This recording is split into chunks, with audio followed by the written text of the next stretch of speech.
This conference will now be recorded. ठीक है, मैंने आपको जो प्रोसेस अभी एक्सप्लेन किया था, वो जो हमारा प्रोसेस था वो ये था कि हमने एक एंड गेट लिया और एंड गेट का प्रोग्राम हम ऑलरेडी सिमुलेटर में बना चुके थे। सिमुलेटर में बनाने के बाद ये सिमुलेटर का प्रोग्राम हम चेक कर चुके थे। मैंने हार्डवेयर का प्रोसेस आपको एक्सप्लेन किया और आई थिंक जब ये मैंने पूरा एक्सप्लेन कर दिया तो उससे 1 या 2 मिनट पहले ही शायद मेरी जो वॉइस है वो अब तक नहीं पहुंच रही थी, तो मैं उस प्रोसेस को दोबारा से एक्सप्लेन कर रहा हूँ। यहाँ पे हमने 2 इनपुट्स लिए हैं, एक 2 और एक 3, और एक हमारा आउटपुट है O:0.0/0। What I told you कि आप इस एड्रेसेस पे फोकस मत करिए। हमने जो 2 इनपुट्स लिए हैं सिंपली NO, जैसे हमने सिमुलेटर के केस में लिए थे वैसे ही हमने एक आउटपुट यहाँ पे ले लिया जैसे सिमुलेटर में लिया था, राइट। अब मैं इस प्रोसेस को करके दिखा रहा हूँ आपको PLC में, पर अभी हम फिलहाल सॉफ्टवेयर पे ही देखते हैं कि सॉफ्टवेयर अगर हमसे, जैसे हमारी PLC जो है प्लांट में लगी है, प्लांट थोड़ा सा हमसे दूर है, ठीक है, तो मैं अपने सॉफ्टवेयर पे ही देख सकता हूँ कि कोई आउटपुट्स आ रहे हैं या वो आउटपुट्स नहीं आ रहे हैं। तो उनको देखने के लिए हम क्या कर सकते हैं, सिंपली यहाँ से बटन प्रेस करेंगे। पहले इसको हम डाउनलोड कर लेते हैं क्योंकि जो प्रोग्राम है वो डाउनलोड पोजीशन से हट चुका है, और उसके लिए हमें कम्युनिकेशन चेक करना होगा कि कम्युनिकेशन कहीं फेल तो नहीं हो गया है।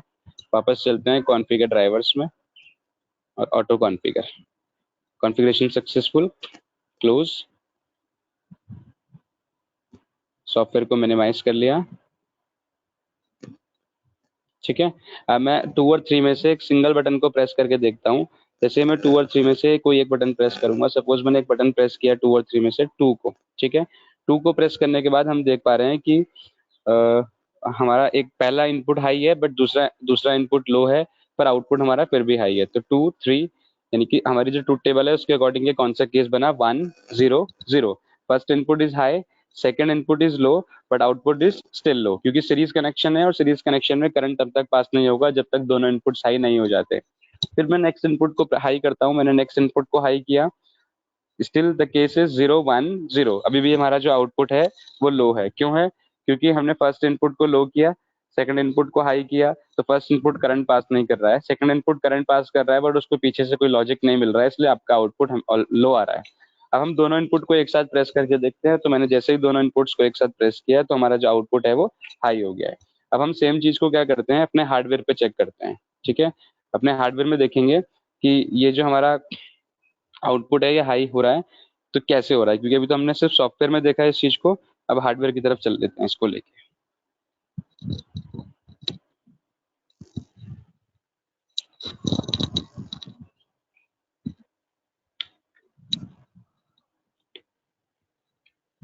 कैमरा शो हो रहा है आप लोग को मेरा? किट दिख रही है?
जैसे आपको किट विजिबल होगी मुझे मैसेज ड्रॉप कर देना, ठीक है, मैं उसके बाद तभी बताऊंगा।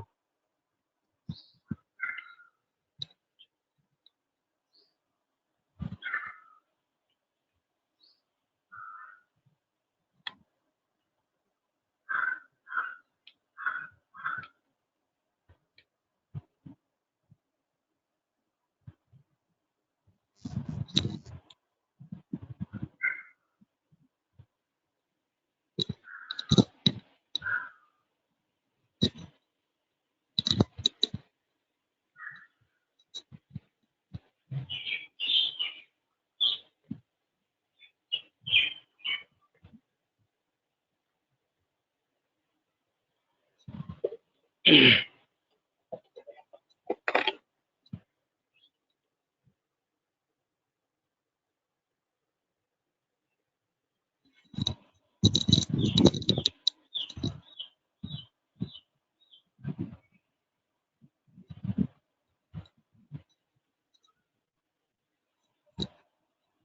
है, शायद अभी आपको मेरा कैमरा दिख रहा होगा।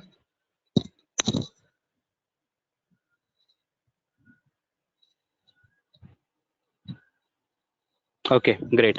ठीक है, अभी हम जिस प्रोग्राम पे थे उस प्रोग्राम को चेक कर लेते हैं। वो प्रोग्राम क्या था कि हमें टू इनपुट्स को प्रेस करना है, और पहले मैंने जो टू टू इनपुट्स लिए हैं वो ये दो इनपुट है। फर्स्ट इनपुट मैंने ये लिया है, ठीक है, और सेकंड इनपुट मैंने ये लिया है।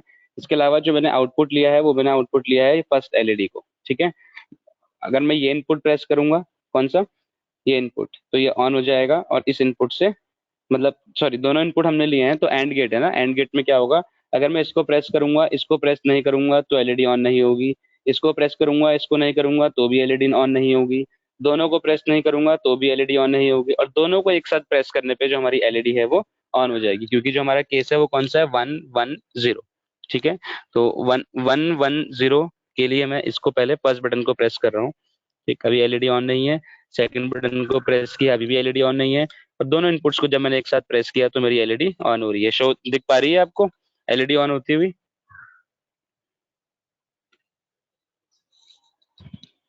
ठीक है, आगे बढ़ सकते हैं अगर क्लियर है तो।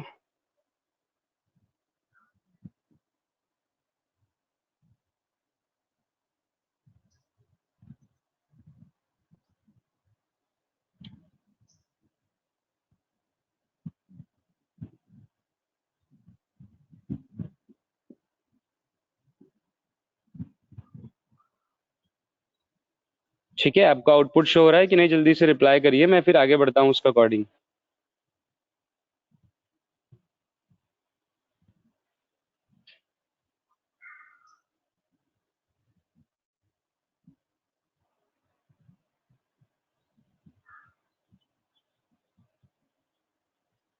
ठीक है, कोई एक एक दो का रिप्लाई आया है कि नहीं शो हो पा रहा है, मे बी क्योंकि ये ब्लू कलर की एलईडी है, तो मैं एक काम कर रहा हूँ, इस एलईडी के कलर को ही चेंज कर रहा हूँ। ठीक है, तो वो हम चेंज करने के लिए मैंने जो अपना आउटपुट है वो कोलन, मैंने जीरो वाला आउटपुट लिया था, उसकी जगह मैं ले लेता हूँ अभी 3 ले लेता हूँ। लास्ट रेड कलर ज्यादा अच्छा विजिबल रहेगा। इस प्रोग्राम को मैं री डाउनलोड कर रहा हूँ। ठीक है,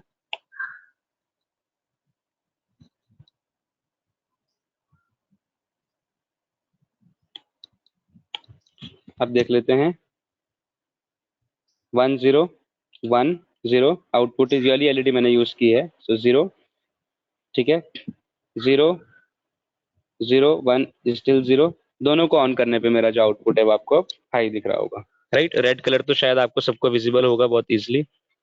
मैं दोनों बटन को जब प्रेस कर रहा हूँ तो एलईडी ऑन हो रही है, और जब मैं दोनों को प्रेस नहीं कर रहा हूँ तो एलईडी मेरी ऑफ है। ठीक है, सेकंड सेकंड प्रोग्राम में चलते हैं। तो मेरा जो सेकंड प्रोग्राम है, अब हम आते हैं वापस सिमुलेटर में। ठीक है, तो सिमुलेटर में आने के लिए मैं पहले आपके साथ अपनी स्क्रीन शेयर करता हूँ।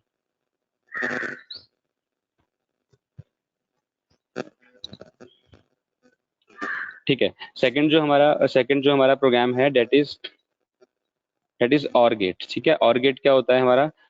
और गेट इज बिट वाइज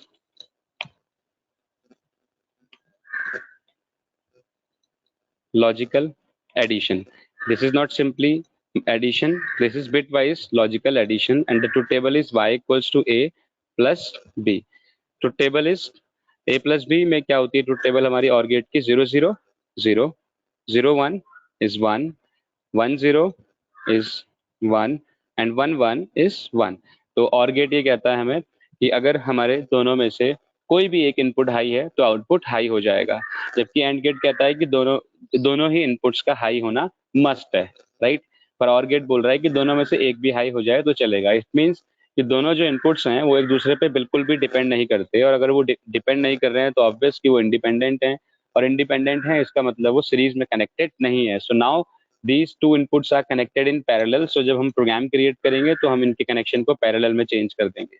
तो पैरेलल में चेंज करने के लिए यहाँ से एक पैरेलल ब्रांच बना ली, एक इनपुट ले लिया, इधर से एक इनपुट ले लिया। Now we have two inputs again, and those both inputs are connected in parallel. Let's download this program and run. अब हमें ट्रुथ टेबल वेरीफाई करनी है, ऑल केसेस 0 0 0 0 1 1 1 0 1 एंड 1 1 0। 0 0 का मतलब दोनों इनपुट्स लो हैं तो आउटपुट लो है। अभी जो केस है वो ऑलरेडी एक्टिव है 0 0 का, क्योंकि ना ही मैंने 2 प्रेस किया है ना ही मैंने 3 प्रेस किया है, और जो मेरा आउटपुट है वो भी कितना आ रहा है, 0 आ रहा है, राइट। अब मैं अगर दोनों में से कोई एक इनपुट प्रेस कर दूं, जैसे कि मैं प्रेस कर लेता हूँ 3 को, तो 0 1 पे आउटपुट 1 आ रहा है। आप चेक कर सकते हैं आपकी एलईडी ऑन है आपके हार्डवेयर पे भी, और अगर आप सॉफ्टवेयर में देखना चाहें तो सॉफ्टवेयर में भी एलईडी जो है वो ऑन है, राइट।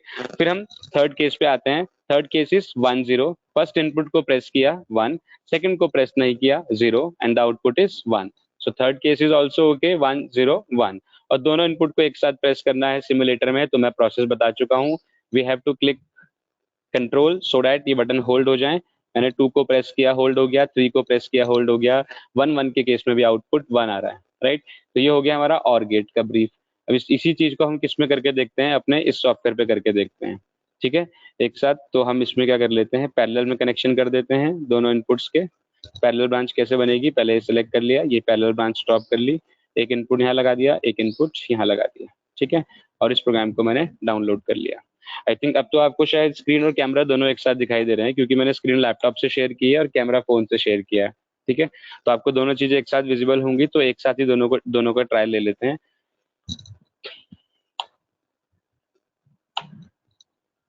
ठीक है, तो ये दो इनपुट्स हैं हमारे पास। पहला केस है 0 0, द आउटपुट इज 0।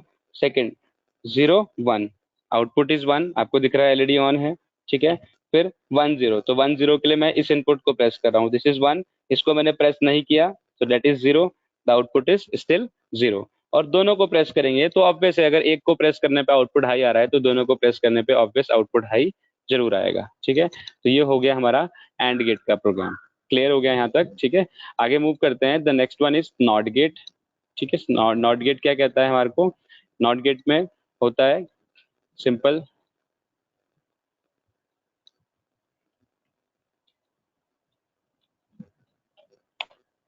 देखो मैं अभी मैसेज नहीं देख पाऊंगा क्योंकि मेरा फोन भी इंगेज हो गया है, ठीक है।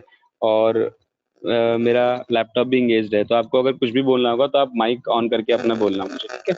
नॉट गेट देख लेते हैं। नॉट गेट के केस में नॉट गेट का जो एक्सप्रेशन है that is y equals to A bar. Bar में ये नोटपैड फाइल है तो मैं इसमें लिख नहीं सकता हूँ, बार लगा नहीं सकता हूँ सिंबल, इसलिए मैं सिंपली ब्रैकेट में लिख रहा हूँ ए बार, ठीक है। ए बार का मतलब क्या होता है कि ए का मतलब अगर 0 है तो ए बार का मतलब 1 है, ए का मतलब अगर 1 है तो ए बार का मतलब 0 है, मतलब उसका जस्ट अपोजिट रहेगा, जो भी लॉजिक आप पास करेंगे उसका अपोजिट। तो नॉट गेट एक ऐसा लॉजिक गेट है जिसमें एक सिंगल इनपुट होगा और वो बार की तरह वर्क करेगा। बार की तरह मतलब लॉजिक अपोजिट की तरह, और अपोजिट लॉजिक किसमें आता है, ऑलवेज एनसी में आता है। कल हम चेक कर चुके हैं, 0 का 1 करती है और 1 का 0, तो ये अपोजिट लॉजिक मिल रहा है। इसका मतलब नॉट गेट बहुत सिंपल है।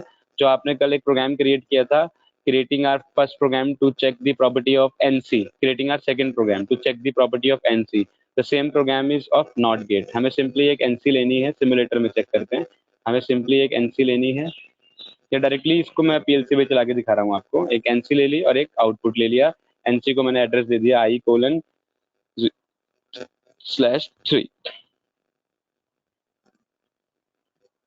ठीक है, या /2 भी ले सकते हैं, या 4 भी ले सकते हैं, 5 भी ले सकते हैं, कोई भी जो भी आपकी चॉइस है। और एक हमने एलईडी ले ली रेड कलर की, तो 0.0/3, लास्ट एलईडी जो है हमारी वो रेड कलर में है, इसलिए उसको पिक कर लिया। डाउनलोड किया प्रोग्राम, तो डाउनलोड करने पे अब आपको जब डाउनलोड हो जाएगा तो क्या दिखेगा कि जो ये हमने इनपुट लिया है 2 और ये लिया हमने एलईडी, बिना इनपुट प्रेस किए एलईडी ऑन रहेगी और इनपुट के प्रेस करने पे एलईडी हमारी ऑफ हो जाएगी, ठीक है। तो ये रिवर्स केस बन रहा है, इनपुट प्रेस नहीं है, output is high, input press करने पे आउटपुट क्या हो गया, मेरा लो हो गया। तो 0 पे 1 और 1 पे 0। बहुत सिंपल सा केस था नॉट गेट का, ठीक है। मैं एंड और नॉट तीनों केस आपको बता चुका हूँ। मैंने आपसे बोला था रिवाइज करने के लिए लॉजिक गेट्स को, आई थिंक आपने रिवाइज कर लिया होगा। तो अब आप मुझे बताएंगे, एंड और नॉट में मैंने आपसे कुछ नहीं पूछा। अब आप मुझे बताइए कि अगर हम नैंड गेट को करते हैं तो नैंड गेट के केस में ट्रुथ टेबल क्या होता है।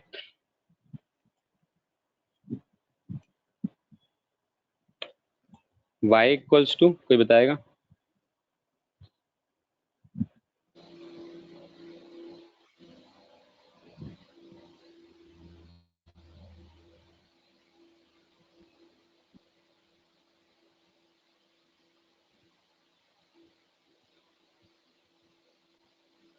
ठीक है, कोई नहीं बता रहा, ओके। ठीक है, सेशन को वर्कशॉप की तरह नहीं करते हैं, एक लेक्चर की तरह करते हैं। ठीक है, मैं आपसे कुछ नहीं पूछूंगा, मैं बोलता रहता हूँ क्योंकि मुझे टाइमली खत्म करना है। ठीक है, y इक्वल्स टू ए, अब मत बोलिए, अब रहने दीजिए, A bar dot B plus A dot B bar, that is the NAND gate. यही होता है? नहीं, ये तो एक्सऑर गेट कर दिया मैंने। ये होता है A dot B and whole bar, A dot B का होल बार। एंड गेट होता है ए डॉट बी और उसके ऊपर हमने नॉट कर दिया, तो हमने उसका क्या कर दिया, कंप्लीट बार लगा दिया उसके ऊपर। अब मैं अगर ए डॉट बी बार का प्रोग्राम बनाऊं तो पहले हम थोड़ा सा एंड गेट और गेट पे चले जाते हैं वापस। अपना माइक प्लीज ऑफ कर लीजिए जिसका भी ऑन है। ए डॉट बी की अगर हम वापस चले जाएं, ए डॉट बी की हम बात करें तो ए डॉट बी के केस में डॉट का मतलब मल्टीप्लीकेशन था बिटवाइज, और उसके लिए हमने किए थे सीरीज कनेक्शन। इसका मतलब जहां जहां पे भी डॉट यूज होगा वहां पे हमें सीरीज में कनेक्ट करना होगा। आ जाते हैं और गेट में। और गेट के केस में प्रोग्राम था ए प्लस बी, प्लस का मतलब था bitwise logical addition. Bitwise logical addition है, इसका मतलब ये हुआ कि हम क्या करेंगे, पैरेलल में कनेक्शन करेंगे तो प्लस से हम अंडरस्टैंड करेंगे कि पैरेलली कनेक्ट होना है। और जहां पे भी बार आएगा तो बार से हमें अंडरस्टैंड करना है कि वो हमारा एनसी होगा। ठीक है, सो इस नैंड गेट के एक्सप्रेशन के अकॉर्डिंग वाई एक आउटपुट है, Y equals to A dot B है, तो ए मतलब एक इनपुट, बी मतलब एक इनपुट, डॉट मतलब दोनों सीरीज में कनेक्टेड हैं, और बार मतलब होल बार मतलब उसके साथ एक एनसी लगनी है। मतलब कि प्रोग्राम जो है वो कुछ इस तरह का बन के आ रहा है। अब सिमुलेटर में करते हैं क्योंकि आप प्रैक्टिस सिमुलेटर में करेंगे, इसलिए सिमुलेटर में आ जाते हैं। A dot B bar output. ठीक है, ए ले लिया मैंने, अगर ए का एड्रेस दे दिया आई कोलन 1/2, ठीक है, और बी का एड्रेस मैंने दे दिया आई कोलन 1/3। यहाँ पे मैंने एक एड्रेस दे दिया आउटपुट को ओ कोलन 2/0। ठीक है, अब मैं जो थर्ड इनपुट है जो हमने किसके लिए यूज किया, बार के लिए। बार में क्या लगाना था, एनसी, मैंने एनओ लगा दिया, इसको डिलीट कर देता हूँ। प्रोग्राम था A dot B whole bar equals to Y, तो ए का मतलब एनओ, ये हमने अप्लाई कर दिया, बी का मतलब एनओ, ये हमने अप्लाई कर दिया, डॉट का मतलब सीरीज, इसलिए इन दोनों को सीरीज में कनेक्ट कर दिया, बार का मतलब एनसी हमने लगा दी, और वाई आउटपुट है हमारा तो हमने यहाँ पे एक आउटपुट लगा दिया। लेकिन अगर हम देखें तो इसमें 3 इनपुट्स आ रहे हैं, जो कि 2 एनओ है और एक एनसी है, बट ऐसा कोई भी लॉजिक गेट नहीं है जिसमें 3 इनपुट्स होते हैं। हर लॉजिक गेट में ओनली वी हैव 2 इनपुट्स। ठीक है, अगर हमारे पास सिर्फ 2 इनपुट्स होते हैं तो यहाँ पे थर्ड इनपुट जो हमने कनेक्ट किया है वो बिल्कुल गलत कनेक्ट किया है, हम इसको कनेक्ट नहीं कर सकते। इसका मतलब ये हुआ कि A dot B whole bar का जो प्रोग्राम हम क्रिएट करेंगे वो कैसे क्रिएट करेंगे, हम ऐसे क्रिएट नहीं कर सकते, क्योंकि हम अगर बार को एनसी लगाएंगे तो हम ये अंडरस्टैंड कर रहे हैं कि थर्ड इनपुट आ रहा है और थर्ड इनपुट पॉसिबल नहीं है। तो हमें पहले अपने एक्सप्रेशन को सिंप्लीफाई करना है, और एक्सप्रेशन को सिंप्लीफाई करने के लिए हम डिमॉर्गन्स लॉ का यूज करते हैं। और डिमॉर्गन्स लॉ हमने फर्स्ट ईयर में सबने पढ़ा है, आपसे मैं पूछ नहीं रहा हूँ क्योंकि आप लोग रिप्लाई तो करेंगे नहीं, तो इसलिए मैं ही बता देता हूँ। A dot B whole bar अगर मुझे ब्रेक करना है तो डिमॉर्गन्स लॉ कहता है break the line and change the sign. Break the line and change the sign के according A dot B whole bar equals to क्या हो जाएगा, ए बार डॉट का हो जाएगा प्लस, साइन को चेंज कर दिया, और B bar, and now this is equals to Y. So A bar plus B bar equals to Y. अब ए बार का मतलब क्या हुआ कि एनसी, प्लस का मतलब पैरेलल, बी बार का मतलब क्या हुआ, NC. So we have to connect 2 NCs in parallel and then 1 output. तो पैरेलल कनेक्शन कर लेते हैं, 2 एनसी कनेक्ट करनी है हमें, अभी दोनों एनओ है, इसलिए मैंने इसको क्या कर दिया, एनसी बना दिया, इसको भी मैंने एनसी बना दिया। ठीक है, ये थर्ड इनपुट अब हमारे को रिक्वायर्ड नहीं है। ठीक है, अब 2 एनसी हमने पैरेलल में कनेक्ट कर ली हैं और एक आउटपुट कनेक्ट कर लिया है। ठीक है, एनसी के ऊपर हमने एड्रेस एनओ का दिया है। एनओ का एड्रेस क्यों दिया, क्योंकि हमें पता है एनसी के साथ अगर हम एनओ का एड्रेस असाइन करते हैं तो वो एनसी ही रहेगा, जो कि हम कल पढ़ चुके हैं। Same combination result is NO and different combination result is NC. Same combination का मतलब हार्डवेयर और सॉफ्टवेयर को कंबाइन कर रहे हैं, जिसमें हार्डवेयर 2 है, हार्डवेयर एनओ है, और सॉफ्टवेयर एनसी है। तो हार्डवेयर और सॉफ्टवेयर मिलाया, एनओ और एनसी मिलाया, तो हमारा रिजल्ट बन के आ रहा है एनसी। और यहाँ पे भी हमने हार्डवेयर में एनओ यूज किया है, सॉफ्टवेयर में एनसी, एनओ और एनसी को मिलाएंगे तो रिजल्ट आएगा एनसी। यहाँ पे भी एनसी आ रहा है, और हमें रिक्वायरमेंट भी अपने प्रोग्राम के अकॉर्डिंग एनसी की है, क्योंकि प्रोग्राम क्या था, ए बार प्लस बी बार, राइट। अब हम इस प्रोग्राम को चेक कर लेते हैं कि ये वर्क कर रहा है कि नहीं। उससे पहले ट्रुथ टेबल मैं आपको बता देता हूँ। ठीक है, 0 0 इज, जैसे एंड गेट्स की बिल्कुल अपोजिट ट्रुथ टेबल आएगी। 0 0 is 1, 0 1 is 1, and then 1 0 is also 1 and 1 1 is 0. ठीक है, इसको चेक करेंगे अब ट्रुथ टेबल को हम पहले डाउनलोड कर लेते हैं, फिर रन कर लेते हैं। मैंने कोई भी इनपुट प्रेस नहीं किया है and output is still high, तो 0 0 पे आ रहा है 1। अब मैं एक इनपुट प्रेस कर रहा हूँ सेकंड वाला, सेकंड केस के लिए, सेकंड केस है हमारा 0 1 पे 1। ठीक है, एक इनपुट प्रेस किया, अभी भी आउटपुट हाई है, तो 0 1 पे भी 1 है। अब 1 0 पे 1 चेक करना है, तो 1 0 का मतलब हुआ पहला इनपुट प्रेस करना है, दूसरा नहीं। पहला इनपुट प्रेस किया, still the output is high, 1 0 is still 1। now we have to press both the buttons because the case is 1 1 और इस केस में आउटपुट होना चाहिए 0। ऐसा करने के लिए हम कंट्रोल को प्रेस करेंगे और दोनों इनपुट्स को एक साथ प्रेस कर देंगे। दोनों इनपुट्स को एक साथ प्रेस किया तो हमारा जो आउटपुट है वो 0 हो गया। यहाँ पे एंड गेट वेरीफाइड है। इसी तरह से आप नॉर एक्स और एक्स नॉर बना सकते हैं। ठीक है, तो यहाँ पे हमारा जो टॉपिक है लॉजिक गेट्स इंटरलॉकिंग वो एंड हो जाएगा। अपने नेक्स्ट टॉपिक की तरफ चल रहे हैं। हमारा जो नेक्स्ट टॉपिक है that is input output interlocking. अभी हमने किया logic gate interlocking. Logic gate interlocking का मतलब था how to bound the output in different conditions with the help of logic gates. Now the next topic is input output interlocking. It means how to bound our outputs with the help of some inputs, that is called input output interlocking. तो हम कुछ inputs और कुछ outputs का use कर लेते हैं, ठीक है, और उनकी हेल्प से अपने आउटपुट को बाउंड करेंगे। उसके लिए हम एक छोटा सा प्रॉब्लम पहले चेक करते हैं, प्रॉब्लम के अकॉर्डिंग ही हम प्रोग्राम को बना पाएंगे।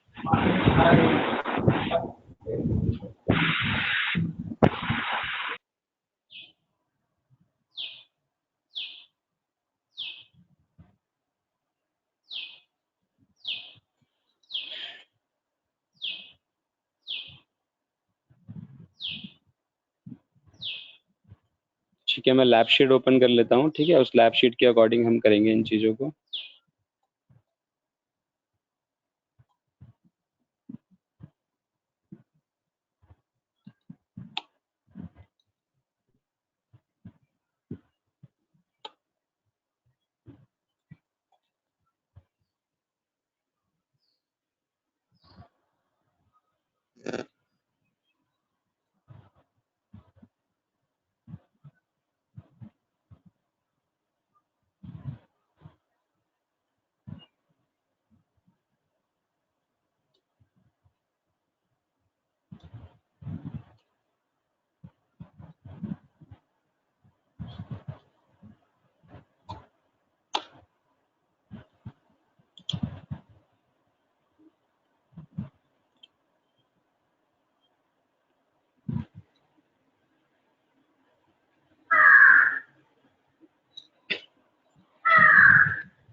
ये हमारा इनपुट आउटपुट इंटरलॉकिंग पे बेस्ड एक प्रॉब्लम।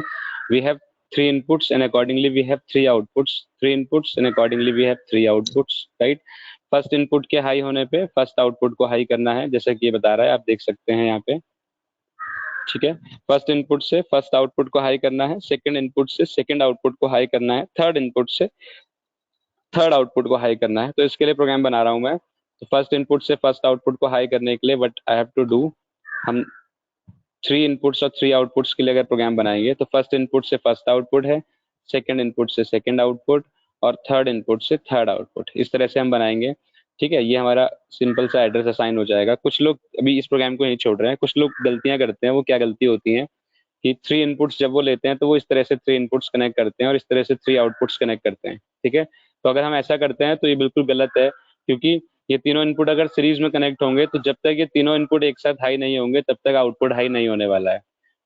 क्लियर है? ठीक है, जबकि हमारे प्रॉब्लम में क्या बोल रहा है कि 3 इनपुट्स के हाई होने पे फर्स्ट इनपुट से फर्स्ट आउटपुट है, सेकंड इनपुट से सेकंड आउटपुट है और थर्ड इनपुट से थर्ड आउटपुट है। इसका मतलब इंडिविजुअल इनपुट से इंडिविजुअल आउटपुट्स है और उस केस में हम उन तीनों को अलग अलग रंग में या अलग अलग लाइन्स में कनेक्ट करेंगे। बात आती है जब इंडिविजुअल की, तो माइंड में आता है पैरेलल, तो पैरेलल कर लेते हैं। बट अगर हम पैरेलल भी करेंगे तो पैरेलल के केस में क्या हो जाएगा, मैं पैरेलल कनेक्ट करके भी दिखा देता हूँ आपको। आप कोई सा भी इनपुट प्रेस करेंगे, चाहे आपने फर्स्ट प्रेस किया हो या आपने सेकंड प्रेस किया हो या थर्ड, करंट अल्टीमेटली पास आउटपुट्स को होगा और सारे आउटपुट हाई हो जाएंगे। तो इससे इससे भी ऐसा नहीं फिक्स नहीं हो रह पाएगा कि कौन से आउटपुट को हमें किस इनपुट से हाई करना है, इसलिए हम आउटपुट इनपुट्स को पैरेलल में भी कनेक्ट नहीं करेंगे। फिर आती है बात कि अगर हम आउटपुट्स को भी पैरेलल में कनेक्ट कर लें तो क्या ये सही हो जाएगा? बिल्कुल नहीं, ऐसा भी नहीं हो पाएगा, गलत है। क्योंकि किसी भी इनपुट के हाई होने से अगर हम कोई भी इनपुट हाई कर लेंगे तो उससे तीनों ही आउटपुट अभी भी हाई हो जाएंगे, क्योंकि ये जब करंट पास करेगा तो ये करंट तीनों के पास पहुंचेगी, क्योंकि ये तीनों पैरेलल में कनेक्टेड है, ऐसे ही सेम इससे और सेम इससे। इसका मतलब ये हुआ कि इस प्रोग्राम में हम ऐसे नहीं क्रिएट कर सकते। हमें क्या करना है, तीनों इनपुट जब लेने हैं तो तीनों इंडिविजुअल लाइन में लेने हैं, तीनों आउटपुट्स जब लेने हैं तो तीनों भी अलग अलग लाइन में लेने हैं। अब प्रोग्राम में एड्रेस दे देते हैं,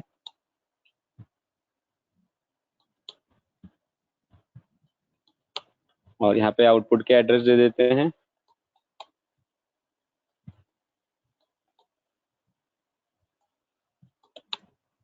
ठीक है, इसको डाउनलोड करके चेक करते हैं, और मैं इसको रन कर रहा हूँ।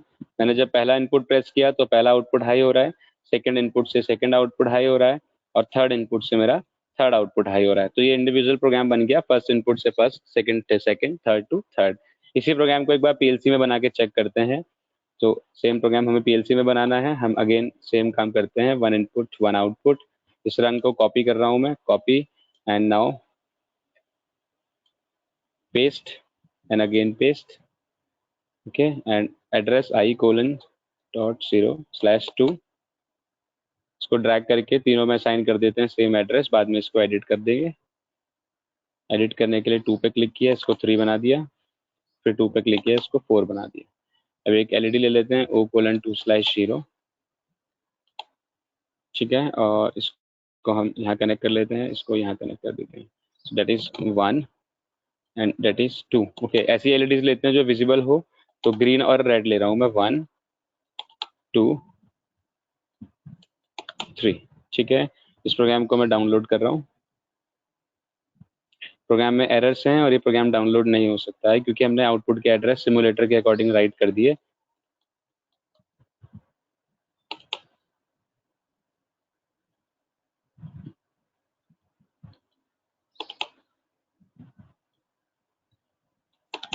ठीक है, अभी कोई प्रॉब्लम नहीं है, इसको डाउनलोड कर लेते हैं।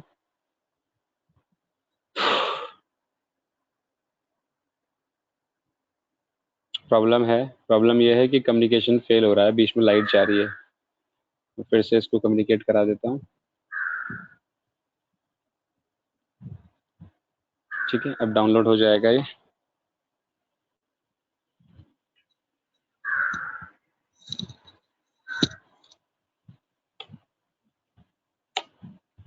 ठीक है, हमने ये 3 इनपुट्स यूज किए हैं, 2 3 4, और ये 3 एलईडीज यूज किए हैं, फर्स्ट ग्रीन, सेकंड ग्रीन, और थर्ड जो है हमारी वो रेड है। फर्स्ट इनपुट से फर्स्ट एलईडी ऑन हो रही है, आप देख सकते हैं कैमरा में। ठीक है, वीडियो आपको दिख रही होगी हमारे इसकी किट की। सेकंड इनपुट से सेकंड एलईडी ऑन हो रही है, और थर्ड इनपुट से थर्ड एलईडी ऑन हो रही है, and that is the red LED. तो ये बहुत सिंपली हमारा प्रोग्राम सॉल्व हो गया, कि अगर हमारे पास 3 इनपुट्स हों और 3 आउटपुट्स हों, तो उस केस में हम कैसे अपने एलईडीज को ऑन या ऑफ कर सकते हैं। ठीक है, इसको ही हम बोलते हैं इनपुट आउटपुट इंटरलॉकिंग, राइट। इसे थोड़ा सा आगे मूव करते हैं। अब हम एक थोड़ा सा हाई लेवल का प्रोग्राम चेक करते हैं।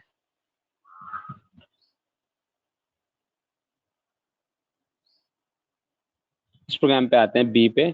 बी प्रोग्राम क्या बोल रहा है कि अगर हमारे पास अगेन 3 इनपुट्स हैं, 2 3 4, 3 आउटपुट्स हैं, 0 1 2।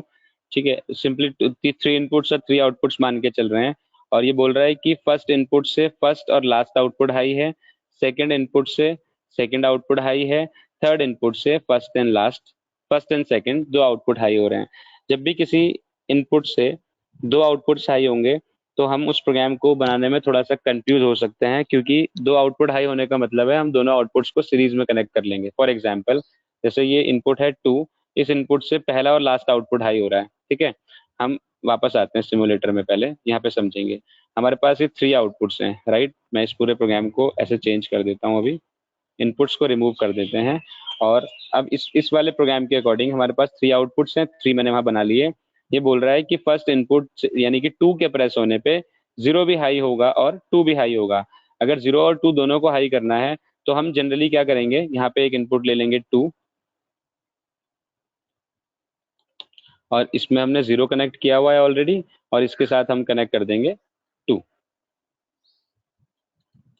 अगर हम ऐसा करते हैं तो ये हमारी एरर है। और एरर क्यों है, क्योंकि हम दो इनपुट्स को एक साथ, अगर दो आउटपुट अगर एक साथ हम सीरीज में कनेक्ट करते हैं, तो उनमें से एक भी आउटपुट हाई नहीं हो पाएगा। उसका रीजन क्या है, आप एक काम कर सकते हैं इसका प्रैक्टिकल करने के लिए। आप 5 वोल्ट की बैटरी से दो एलईडीज लगाएंगे अगर, ठीक है, या या फिर आप 3 एलईडीज लगाएंगे सीरीज में बिल्कुल, तो एक भी एलईडी ऑन नहीं हो पाएगी, क्योंकि जो एलईडी है वो 5 वोल्ट कंज्यूम कर लेगी। अगर वो 3.3 वोल्ट की है तो वो 3.3 वोल्ट कंज्यूम कर लेगी। जितना बचेगा वो सेकंड एलईडी को पास होगा।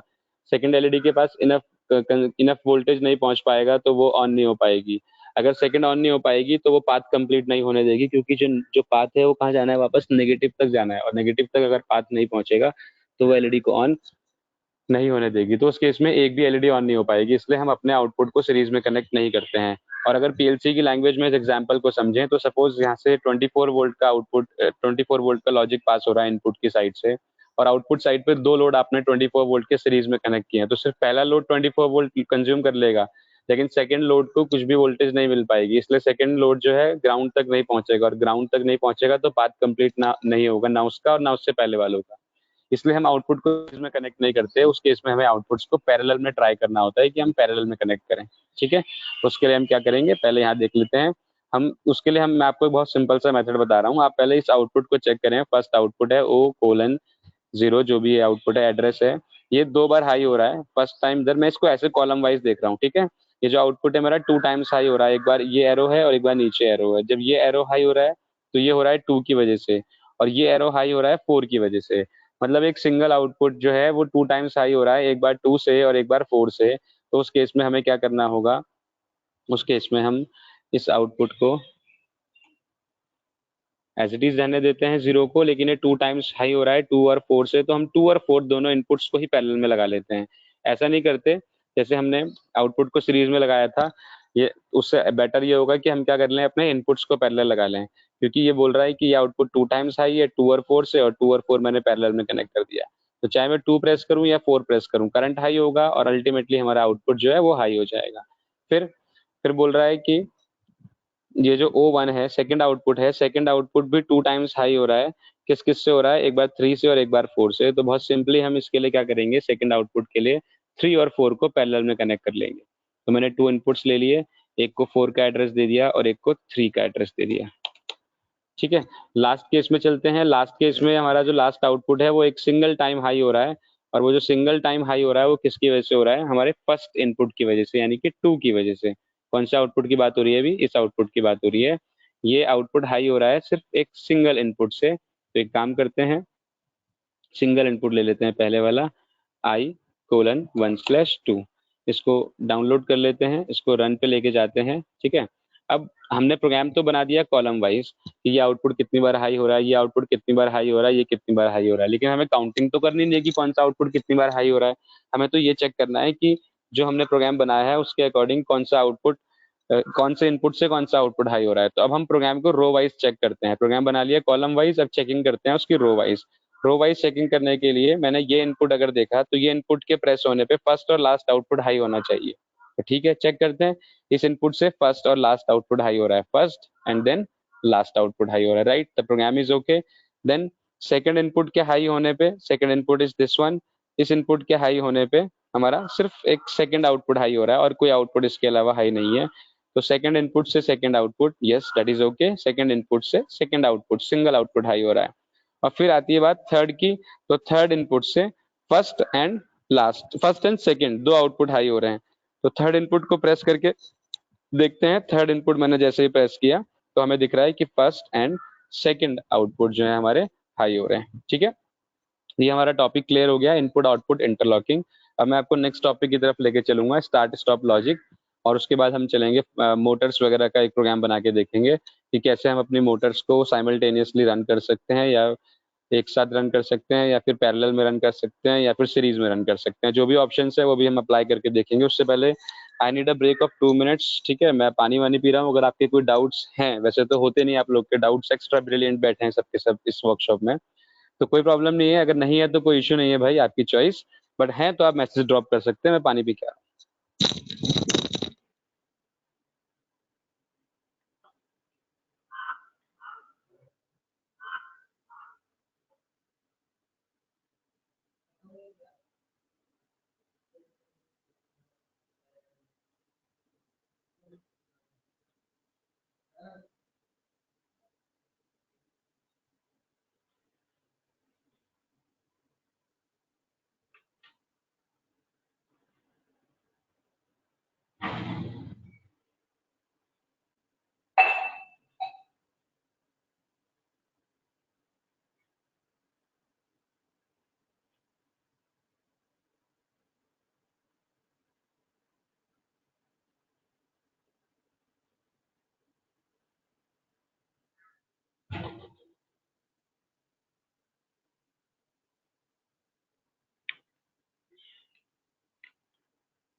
ओके, सो एक डाउट है अपने पास। डाउट आया है अभिनव झा। अभिनव झा, क्या कह रहे हैं आप? Sir, how did you combine input and NC symbols in light window? ऐसा तो मैंने कहीं किया ही नहीं है, इनपुट एंड एनसी सिंबल्स को कंबाइन किया। वो स्टार्टिंग में किया था मैंने ऐसे कुछ शायद आप यस सर, स्टार्टिंग में आपने कंबाइन किया था। कुछ ऐसा बोल रहे हैं आप कि ये एक एनसी मैंने लिया और इसमें एक I:1/2 कनेक्ट कर दिया। जो मैं बता रहा था कि NO NC को ऐसा कुछ ना, यही तो किया है, देखो। अच्छा अच्छा, ठीक है। आप कल के सेशन में थे आप? ये सर स्टार्टिंग में था, फिर नेटवर्क इशू हो गया था तो लीव हो गया था। हाँ, इसीलिए आपको ये भी क्लियर नहीं हो पाएगा। मतलब ये तो पता लग जाएगा कि NO के साथ NC कैसे लगाना है, लेकिन उससे क्या बनता है रिजल्ट, वो नहीं पता लग पाएगा, क्योंकि उसका लॉजिक कल एक्सप्लेन किया था। मैं थोड़ा सा हल्का सा ब्रीफ कर देता हूँ कि जब हम दो सेम इनपुट्स को आपस में कनेक्ट करते हैं, सेम इनपुट्स मतलब NO NO, तो आउटपुट में NO रहेगा, और अगर NC NC कनेक्ट करेंगे तब भी NO का ही रिजल्ट मिलेगा। लेकिन अगर हम NO NC या NC NO डिफरेंट कॉम्बिनेशन आपस में ट्राई करेंगे तो उस केस में हमें रिजल्ट अपोजिट मिलेगा, वो NC रिजल्ट मिलेगा। ठीक है? Okay sir. ओके, सो इसके अलावा कोई और डाउट्स नहीं है, राइट? तो हम नेक्स्ट टॉपिक की तरफ चल रहे हैं। Next topic is start stop logic.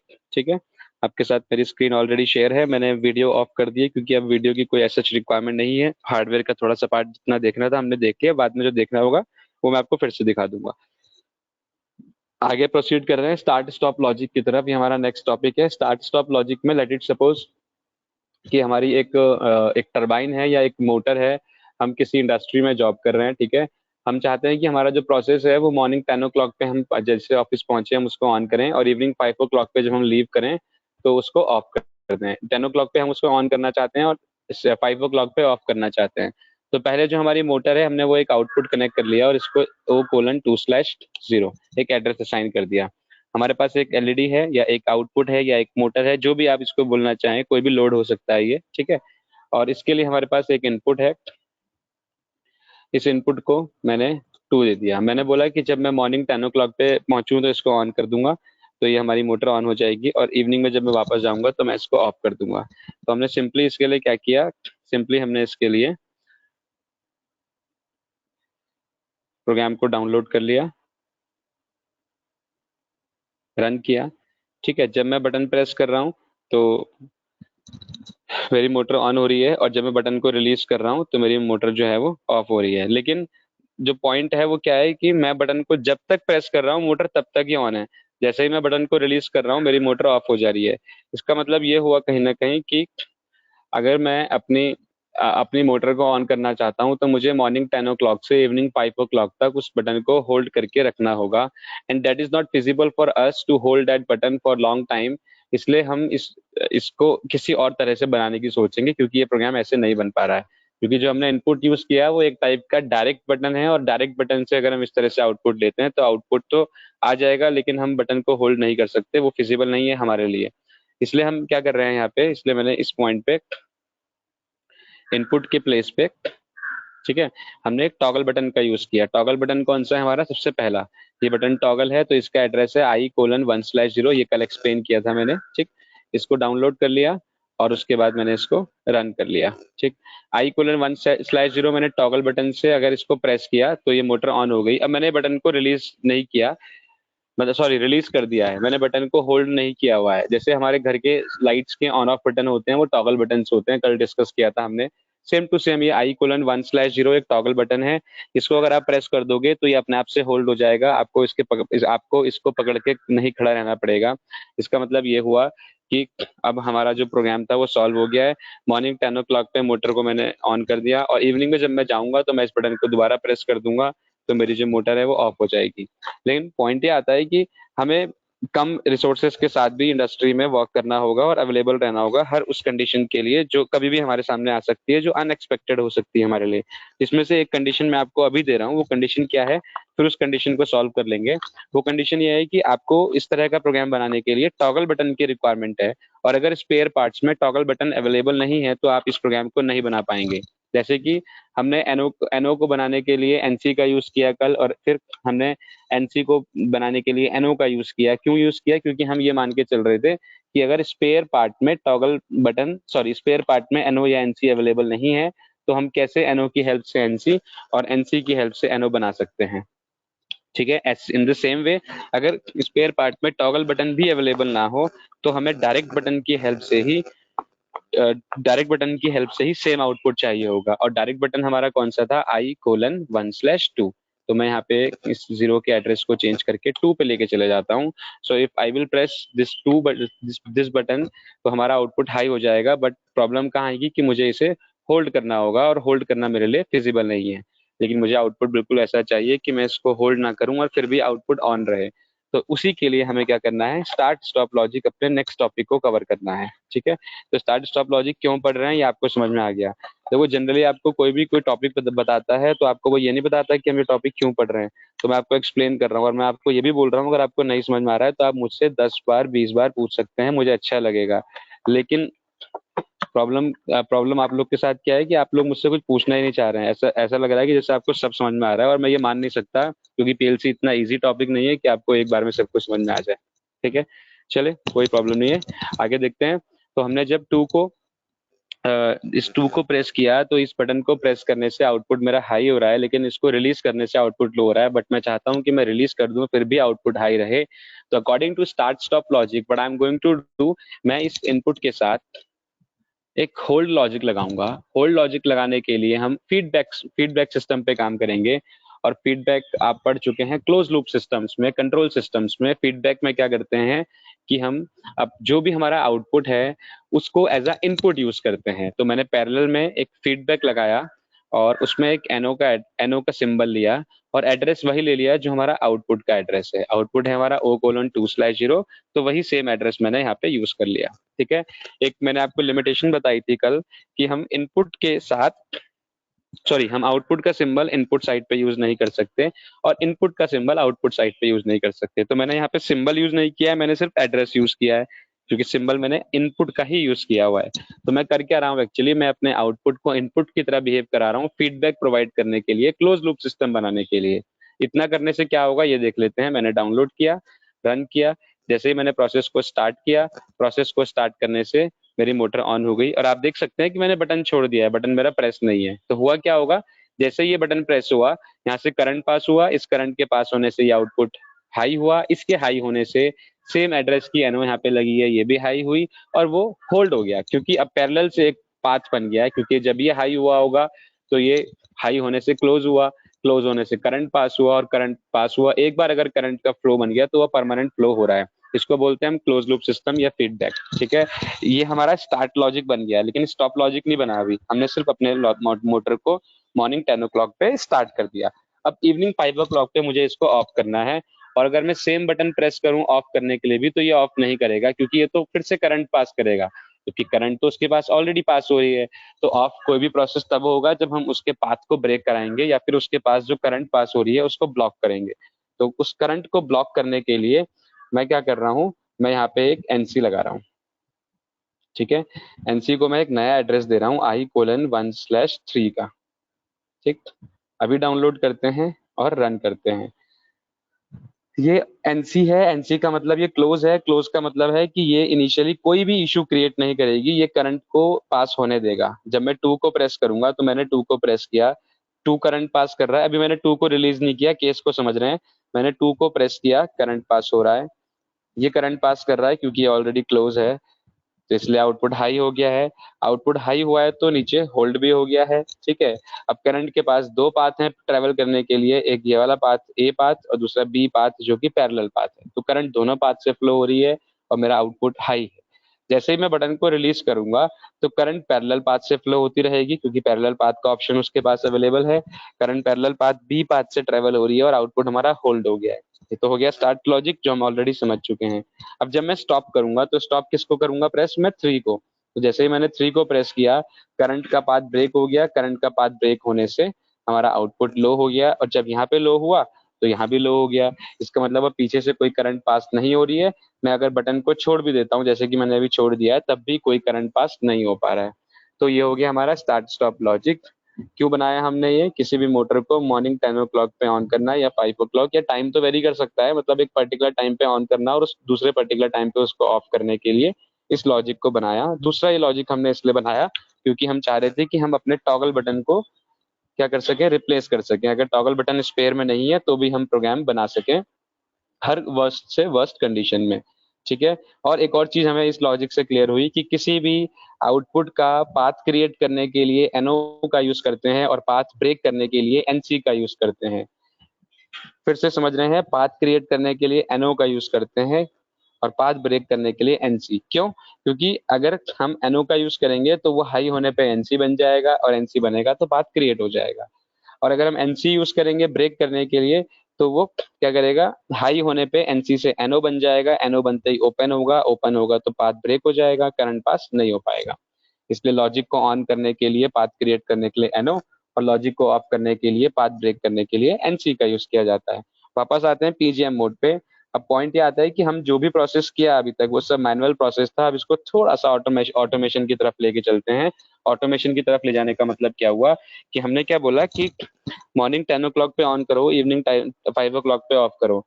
अगर ये कुछ ऐसा हो जाए कि मॉर्निंग 10 ओ क्लॉक पे ये अपने आप ऑन हो जाए और इवनिंग 5 ओ क्लॉक पे ये अपने आप से ऑफ हो जाए, तो that will be much better, क्योंकि हम जो पीएलसी पढ़ रहे हैं वो ऑटोमेटिक कंट्रोल सिस्टम्स के लिए पढ़ रहे हैं, ना कि मैनुअल कंट्रोल सिस्टम्स के लिए। तो उसके लिए हमें अब क्या करना होगा, हम इस पूरे प्रोसेस को ऑटोमेटिक करना चाहते हैं, तो हमें एक नेक्स्ट टॉपिक की तरफ जाना है, और हमारा नेक्स्ट टॉपिक है टाइमर्स। ठीक है, हम एक टाइम डिले प्रोवाइड कर देंगे। टाइमर्स का काम होता है टू प्रोवाइड द डिले, ठीक है। और डिले क्या होता है? Time duration between two conditions of output. Let it suppose the first condition is on and second condition is off, then the time duration between on and off is called delay, and to provide delay we use timers. We have total 3 type of timers in Allen Bradley PLC. The first one is on time delay timer, second one is off time delay timer, and third one is retentive timer. Right? अभी हम इन दोनों timers की बात नहीं करते हैं, हम सिर्फ एक ही टाइमर को देखते हैं।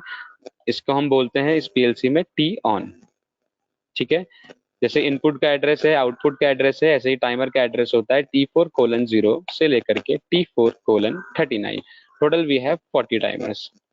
अभी हम बेसिक पीएलसी की सीरीज पे काम कर रहे हैं जो कि माइक्रोलॉजिक्स 1000 है। अगर हम दूसरी सीरीज 1100 1200 पे काम करेंगे तो उस केस में टाइमर इंक्रीज हो जाएंगे। जैसे हर एडवांस फोन्स में या हर एडवांस स्मार्टफोन्स में फीचर्स चेंज होते हैं, वैसे ही हर पीएलसी के फीचर चेंज होते हैं। तो 1100 और 1200 के केस में will be having round about 64 timers.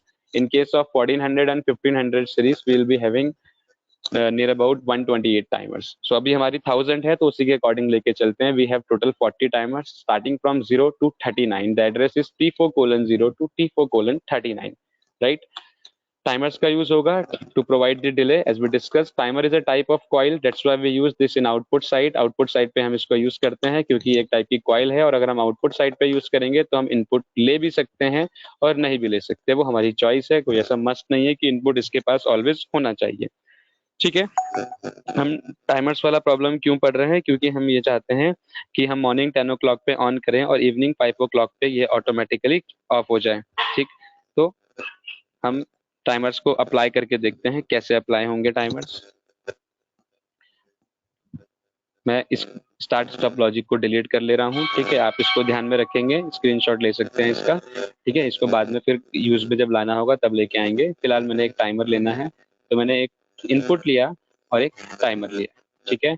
Input को एड्रेस दिया I:1/2 और टाइमर का एड्रेस यहाँ पे असाइन होगा जहाँ क्वेश्चन मार्क है T4:0, ठीक है। यहाँ पे टाइम बेस लिखा हुआ है, टाइम बेस 0.1 सेट है। टाइम बेस क्या होता है, उसके लिए एक फॉर्मूला है हमारे पास, timing is equals to time base into preset. अब ये प्रीसेट क्या है, पी का मतलब है प्रीसेट, प्रीसेट मतलब जितना भी टाइम डिले आपको रिक्वायर्ड है उसके लिए आप जो पहले से एक वैल्यू सेट करेंगे, दैट इज कॉल्ड प्रीसेट, ठीक है। प्रीसेट की जो यूनिट है वो सेकंड्स में होगी and preset should always be in integer value, integer value assign करेंगे हम ऑलवेज प्रीसेट को, ठीक है। टाइमर की टाइमिंग के अकॉर्डिंग एक फॉर्मूला है, अगर सपोज मुझे टाइमर 5 सेकंड के लिए रन करना है, टाइमर का टाइम बेस यहाँ पे हम क्या चेंज कर सकते हैं, नहीं, क्लिक नहीं हो पा रहा है तो हम चेंज नहीं कर सकते। इसका मतलब टाइमर का टाइम बेस एंड फिक्स है, वो है 0.1। तो मैंने बोला 0.1 मल्टीप्लाइड बाय, कितने से मल्टीप्लाई करें हम इस 0.1 को कि वो हमारे टाइमर को 5 सेकंड चला सके, तो इसका मतलब मुझे 50 का प्रीसेट लेना होगा। अगर मुझे टाइमर चलाना है 28 सेकंड्स के लिए तो मुझे 0.1 की मल्टीप्लिकेशन करनी होगी 280 से, मतलब एक जीरो हम एक्स्ट्रा लेके चलेंगे। फिलहाल 5 सेकंड्स की बात कर लेते हैं, तो मैंने यहाँ 50 कर दिया। फिर इसके बाद लिखा हुआ है एक्यूम, एक्यूम का मतलब है ए मतलब होता है accumulator. Accumulator is called the special function register that store the value of the data for temporary time period. For example, the preset value is 50 and accumulator value initially is assigned to 0. Whenever timer will start change its time, then it will show every value of our timer starting from 0 to 50. Let it suppose we have started the timer, then accumulator will be like 0, 1, 2, 3, 4, 5, 6 up to 50. So it will store the data for temporary time period. ऐसा नहीं होगा कि 0 भी store रहेगा, 1 भी store रहेगा, overwrite होता चला जाएगा data. It will show us कि टाइमर कितना चल गया है और कितना रिमेनिंग है, ठीक है। तो हम अपने टाइमर को स्टार्ट कर लेते हैं। मैंने यहाँ से इसको डाउनलोड किया, फिर इसको मैंने रन किया। रन करने के बाद मैंने इनपुट को जैसे ही प्रेस किया, इनपुट को प्रेस करने से मेरा टाइमर चल रहा है, आपको साइड में दिख रहा होगा। मैं इसको रिलीज कर रहा हूँ, दोबारा से मैंने प्रेस किया तो आपको यहाँ पे दिख रहा है कि मेरा टाइमर चल रहा है, एक्यूमुलेटर अपनी वैल्यूज को चेंज कर रहा है, ठीक है। और जैसे ही टाइमर मेरा 50 पहुंच गया, मेरा टाइमर क्या है वहां पे जाके रुक गया, क्योंकि उसने अपनी प्रीसेट वैल्यू को अचीव कर लिया है और 5 सेकंड्स कंप्लीट हो चुके हैं। लेकिन अगर आप नोटिस करें तो बटन पे नोटिस करें तो बटन होल्डेड है, बटन को मैंने अभी तक रिलीज नहीं किया है। जैसे मैं बटन को रिलीज कर रहा हूँ, वापस टाइमर कहाँ पे पहुंच जा रहा है, 0 पे। एक बार फिर से देखते हैं, मैंने बटन को प्रेस किया तो टाइमर चलना स्टार्ट हो गया है, लेकिन बीच में ही मैंने कहीं बटन को रिलीज कर दिया तो टाइमर वापस 0 पे आ गया। पंडित जी,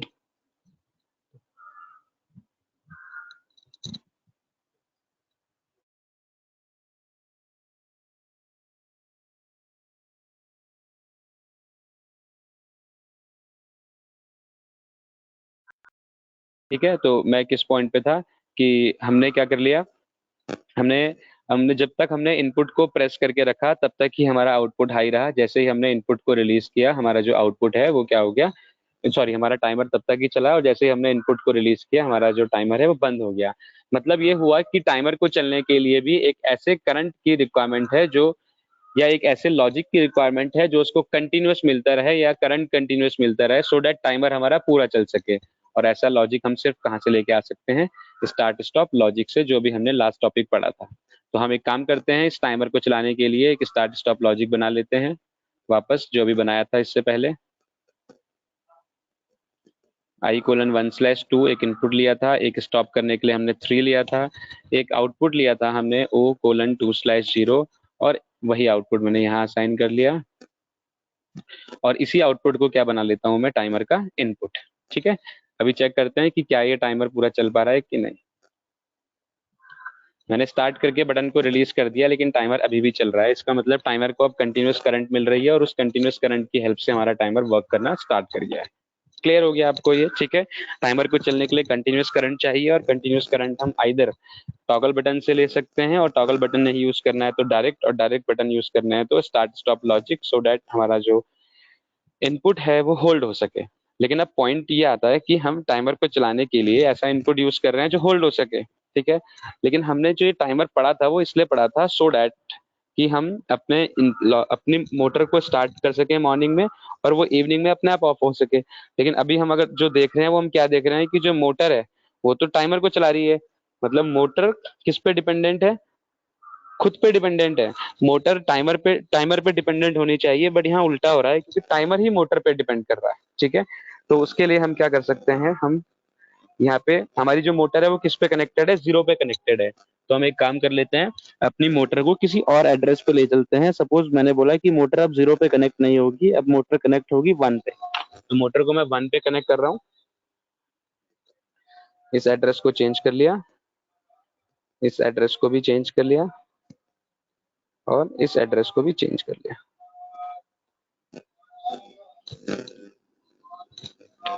ठीक, सो नाउ मोटर हमारी इस प्रोग्राम में है ही नहीं। So now motor is not connected in this program and timer is not dependent on motor. अब हमें टाइमर से क्या चलाना है, मोटर को चलाना है। तो मैं टाइमर के बाद लगा देता हूँ आउटपुट, और ये क्या है, हमारी मोटर है O:2/0, क्योंकि मोटर कनेक्टेड थी हमारी 0 पे। अब मैं इसको डाउनलोड करके रन तो करूंगा, लेकिन अभी भी एक एरर है। वो एरर क्या है कि टाइमर को चलाने के लिए हमें कंटिन्यूअस करंट की रिक्वायरमेंट है। ठीक है, वो हमें आउटपुट से मिल जाएगी, लेकिन timer is also type of coil and motor is also type of coil and we can not connect two coils in series. मैं आपसे ऑलरेडी डिस्कस कर चुका हूँ थोड़ी देर पहले। अगर हम 2 कॉइल्स को एक साथ सीरीज में कनेक्ट करते हैं तो जो पहले वाली कॉइल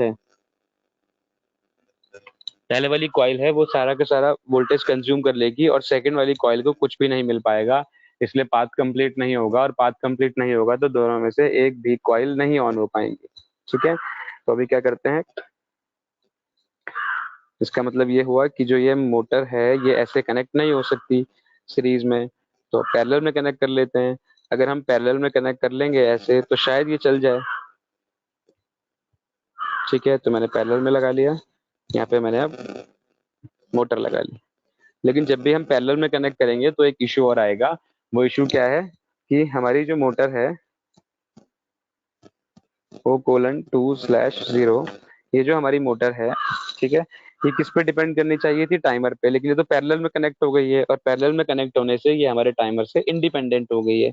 और अगर इंडिपेंडेंट वाला केस है तो इसका मतलब हमारी जो मोटर है वो अब टाइमर पे डिपेंड नहीं कर रही है, और अगर टाइमर पे वो डिपेंड ही नहीं कर रही है तो इसका मतलब ये हुआ कि इसको यहाँ पे लगाने का कोई फायदा ही नहीं है। तो इसके लिए हमारे पास एक सिंपल सा ऑप्शन है। थोड़ा सा टाइमर के बारे में और जानते हैं। टाइमर हमें अपनी 3 बिट्स प्रोवाइड करता है मेनली। ठीक है, हम उसमें से 2 ही डिस्कस कर रहे हैं फिलहाल के लिए, एक टीटी और दूसरी डीएन। टीटी को बोलते हैं हम टाइमर टाइमिंग बिट, और डीएन को बोलते हैं हम डन बिट। जब टीटी बिट क्या है, टाइमर की टाइमिंग बिट है, और डन बिट क्या है, डीएन क्या है, डन बिट है। टाइमर टाइमिंग बिट का मतलब ये हुआ, बिट का मतलब क्या है, पहले तो बिट का मतलब है कि हम इसको एनओ और एनसी दोनों की तरह यूज कर सकते हैं, मतलब पाथ क्रिएट करने के लिए भी यूज कर सकते हैं और पाथ ब्रेक करने के लिए भी यूज कर सकते हैं। फिर टीटी बिट हाई कब होती है, डन बिट कब हाई होती है, अब ये समझते हैं। जब भी टाइमर अपने टाइम डिले को चेंज करेगा उस टाइम पे टीटी बिट हाई होगी, और जब टाइमर टाइम डिले को चेंज करना बंद कर देगा तब टीटी बिट लो हो जाएगी। यानी कि जैसे ही आप टाइमर को स्टार्ट करोगे डिले प्रोवाइड करेगा, तो 0 से लेकर के 50 के टाइम तक तो टाइमर की टाइमिंग बिट हाई रहेगी, और जब टास्क कंप्लीट हो जाएगा तो डन बिट हाई हो जाएगी, क्योंकि डन बिट ये शो करती है कि आपका जो वर्क है वो कंप्लीट हो चुका है। तो इसलिए हमें क्या करना है, अभी अब आते हैं उस प्रॉब्लम पे। टीटी बिट समझ में आ गई, डन बिट समझ में आ गई, टीटी बिट रिपीट कर रहा हूँ। टाइमर के टाइमिंग के चेंज होते टाइम टीटी बिट हाई होगी, और जब टाइमर अपना वर्क कंप्लीट करेगा तो डन बिट हाई हो जाएगी। इन दोनों बिट्स को हम 0 1 एनओ एनसी पाथ क्रिएट और पाथ ब्रेक की तरह यूज कर सकते हैं, और इनका एड्रेस क्या होता है, T4:x/tt एंड T4:x/dn। और यहाँ पे x क्या है, x is the address off timer, जो भी आप टाइमर यूज करेंगे 0 से लेकर के 39 तक। जैसे फिलहाल के लिए हमने 0 यूज किया है तो एड्रेस क्या हो जाएगा, T4:0/tt एंड T4:0/dn। तो एक काम कर रहा हूँ मैं, यहाँ पे अब एक इनपुट ले रहा हूँ मैं। ठीक है, इसको मैंने एड्रेस दिया T4:0/tt, और इसके साथ मैंने एक आउटपुट कनेक्ट कर लिया O:2/0, जो कि मेरी क्या है, मोटर। मैं इसको लिख भी देता हूँ कि ये मोटर है, एडिट सिंबल में जाके मैंने लिख दिया मोटर। ठीक, that is the start stop logic, right. ये स्टार्ट स्टॉप लॉजिक है, और स्टार्ट स्टॉप लॉजिक से जो आउटपुट आ रहा है वो टाइमर को चला रहा है, और टाइमर की बिट से हम किसको चला रहे हैं, अपनी मोटर को चला रहे हैं। बहुत सिंपल हो गया अब ये, इसको अब डाउनलोड कर लेते हैं। और इसको रन पे ले चलते हैं। ठीक है, जैसे ही मैंने प्रोसेस को स्टार्ट किया, आप देखेंगे कि हमारी मोटर ऑन हो गई है और आफ्टर 5 सेकेंड्स ये मोटर ऑटोमेटिकली ऑफ हो जाएगी। हो गई बंद। ठीक है, तो हमने क्या करना है, मॉर्निंग 10 o'clock पे मोटर को ऑन करना है, तो ऑन कर दिया हमने। अब 5 o'clock तक जितना भी टाइम आ रहा है हमारा, बीच में जितना भी डिले आ रहा है वो हम यहाँ सेट कर देंगे और इवनिंग टाइम पे हमारी जो मोटर है वो ऑटोमेटिकली ऑफ हो जाएगी। तो ये हो गया हमारा एक छोटा सा ऑटोमेशन कि कैसे हम प्रोसेस को ऑटोमेटिकली ऑन या ऑफ करा सकते हैं। कोई डाउट्स है किसी के तो आप पूछ सकते हैं, मैं वरना टॉपिक को आगे ले चलूंगा। मैसेज करिए आप फटाफट से अगर किसी के कोई डाउट्स है तो।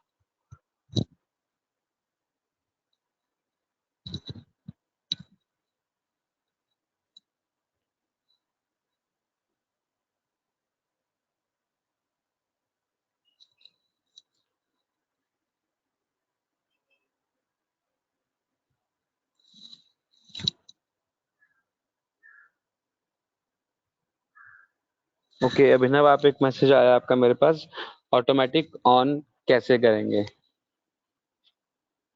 मतलब आप चाहते हैं कि ये खुद से ही 10 बजे ऑन हो जाए और खुद से ही हमारा 10 बजे मतलब 5 o'clock पे ऑफ हो जाए। ठीक है, इसके लिए हमें क्या करना होगा, हमें अपने, अब एक बार तो हमें स्टार्ट तो करना ही पड़ेगा एक बार। ठीक है, हाँ, एक एक बार स्टार्ट करने के बाद हम ये जरूर कर सकते हैं कि जैसे हमने एक बार स्टार्ट किया तो हम बोलेंगे कि अब 10 o'clock पे ऑन हो जाए, 5 o'clock पे ऑफ हो जाए, फिर अगले दिन 10 o'clock पे ऑन हो जाए, फिर 5 o'clock पे ऑफ हो जाए। मतलब अगली बार से वो नेक्स्ट टाइम से वो अपने आप होना स्टार्ट हो जाएगा, लेकिन एक बार आपको फर्स्ट टाइम इसको ऑन करके रखना होगा।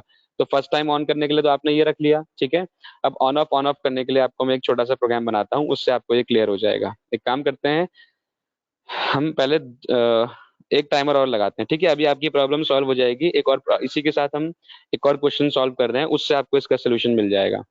हम एक काम कर रहे हैं कि हमारे पास एक दो मोटर्स हैं। ठीक है, पहले मुझे फर्स्ट को ऑन करना है, फिर मुझे सेकंड को ऑन करना है, फिर जब सेकंड ऑन होगी तो फर्स्ट ऑफ हो जाए और जब फर्स्ट ऑन होगी तो सेकंड ऑफ हो जाए। ये पूरा प्रोसेस ऑटोमेटिक होना चाहिए और ये प्रोसेस रिपीट होना चाहिए n नंबर ऑफ टाइम्स।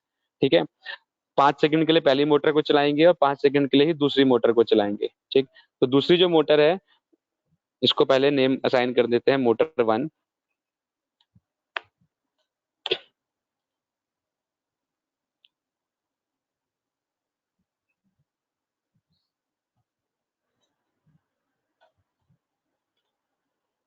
इसको नेम असाइन कर देते हैं मोटर 2।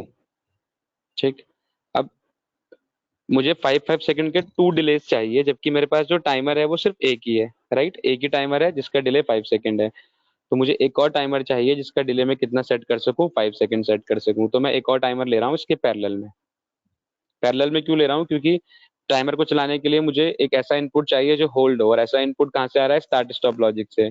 अगर मुझे एक टाइमर बनाना है तो एक स्टार्ट स्टॉप, दो टाइमर बनाने हैं तो दो स्टार्ट स्टॉप, 40 टाइमर लेने हैं तो 40 स्टार्ट स्टॉप। एक स्टार्ट स्टॉप लॉजिक में दो इनपुट यूज हो रहे हैं, तो 40 टाइमर्स में, सॉरी 40 स्टार्ट स्टॉप लॉजिक में 80 इनपुट्स यूज होंगे, जबकि मेरी पीएलसी में तो सिर्फ 6 इनपुट हैं। इसलिए उन रिसोर्सेज को कम से कम यूज करें, इसलिए मैं क्या कर रहा हूँ, अपने टाइमर को पैरेलल में कनेक्ट कर रहा हूँ ताकि एक टाइमर चले और दूसरा भी अपने आप चल जाए। ठीक है, इसका एड्रेस लिया मैंने T4:1, इसका भी डिले रखा मैंने 5 सेकंड। लेकिन अगर मैं इन दोनों टाइमर्स को ऐसे पैरेलल में कनेक्ट करता हूँ, पैरेलल में कनेक्ट किया मैंने इनपुट्स को सेव करने के लिए, लेकिन अगर मैं ऐसे पैरेलल में कनेक्ट करता हूँ तो दोनों तो एक साथ ही चल जाएंगे, क्योंकि दोनों को एक साथ करंट पास होगा और एक साथ चलेंगे तो एक साथ ऑफ भी हो जाएंगे। जबकि मुझे एक डिले 5 सेकंड्स का चाहिए था और दूसरा डिले भी 5 का, वो भी 1 बाय 1, एक के बाद एक मुझे चाहिए। ऐसे नहीं कि वो साइमल्टेनियसली चले और साइमल्टेनियसली ऑफ हो जाएं। अगर ऐसे चाहिए तो एक ही टाइमर इनफ है, दो टाइमर लगाने की जरूरत नहीं है। मैं चाहता हूँ कि जब ये टाइमर कंप्लीट हो फर्स्ट वाला तब सेकंड टाइमर चले। तो सेकंड टाइमर को करंट तब मिलनी चाहिए जब फर्स्ट टाइमर कंप्लीट हो जाए।